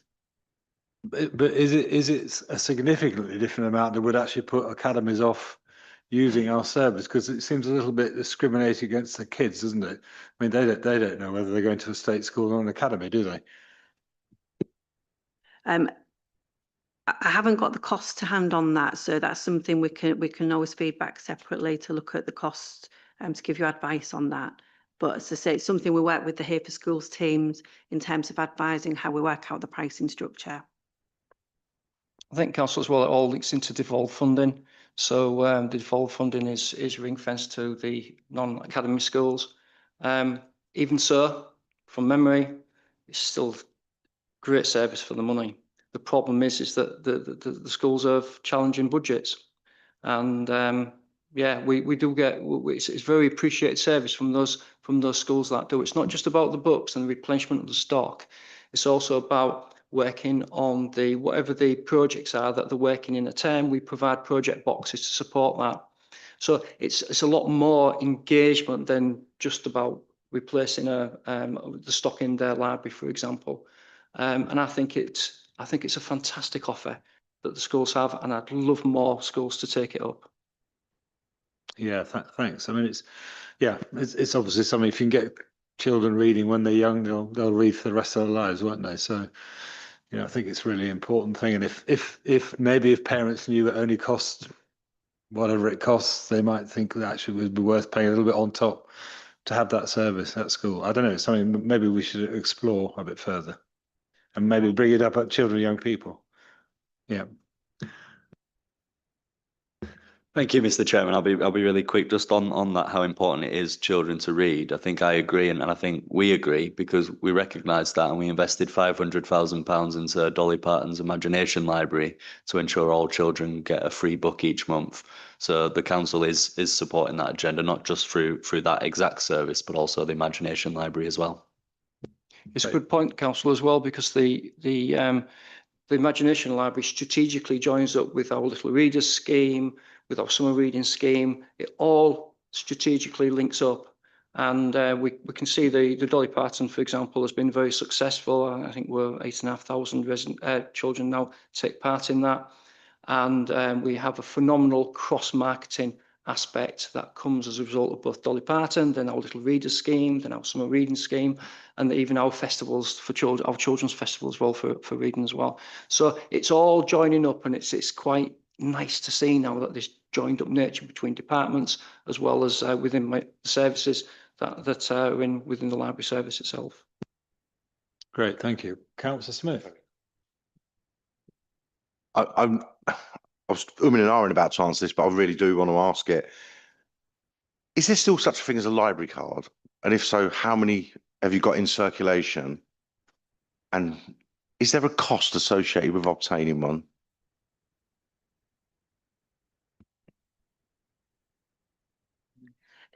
In terms of active users, so people who are currently using the library card, we've got 41,000 going about the East Riding at the moment. I'm sure there's lots of others that are still about, but maybe not so active.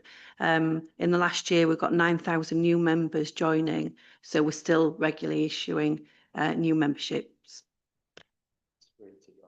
Yeah, it's free to join as a resident. Yeah, we'll give you a free library card. Yes.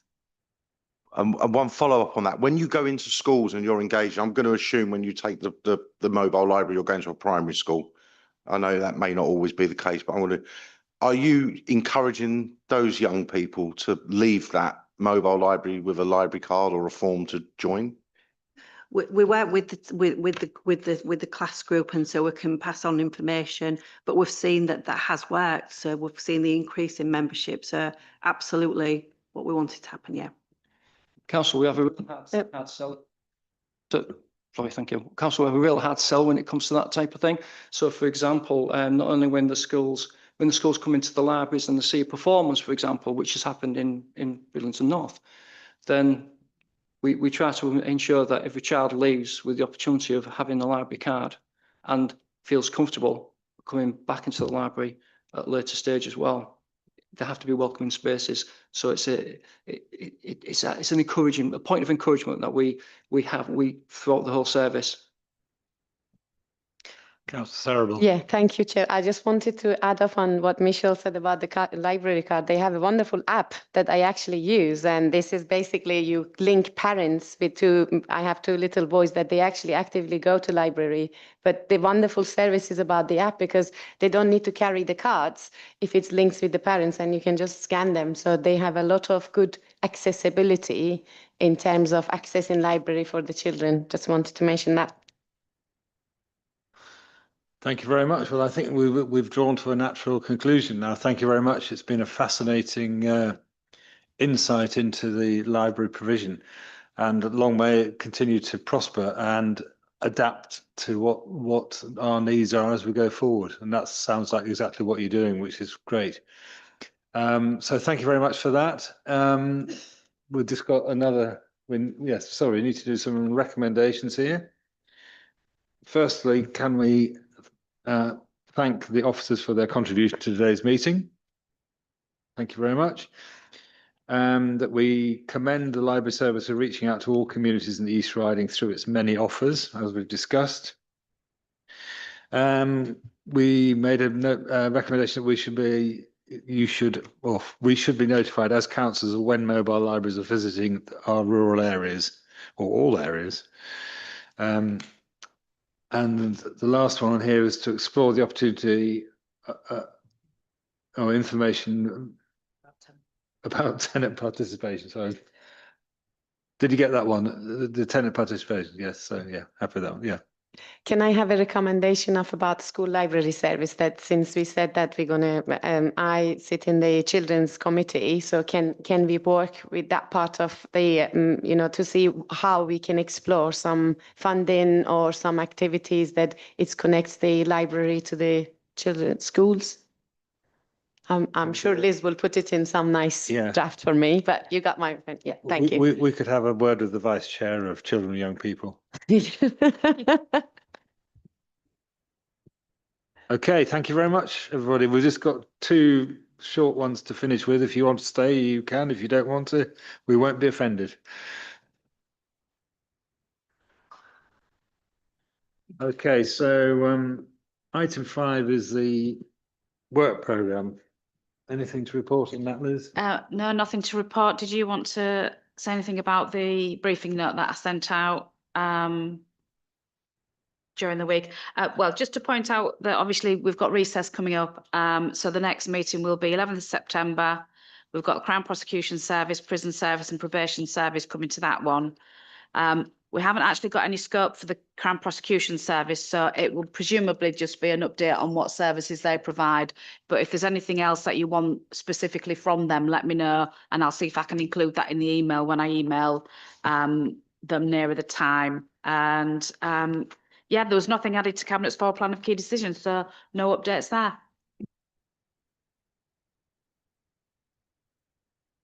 We did get a briefing note on the covert surveillance, didn't we?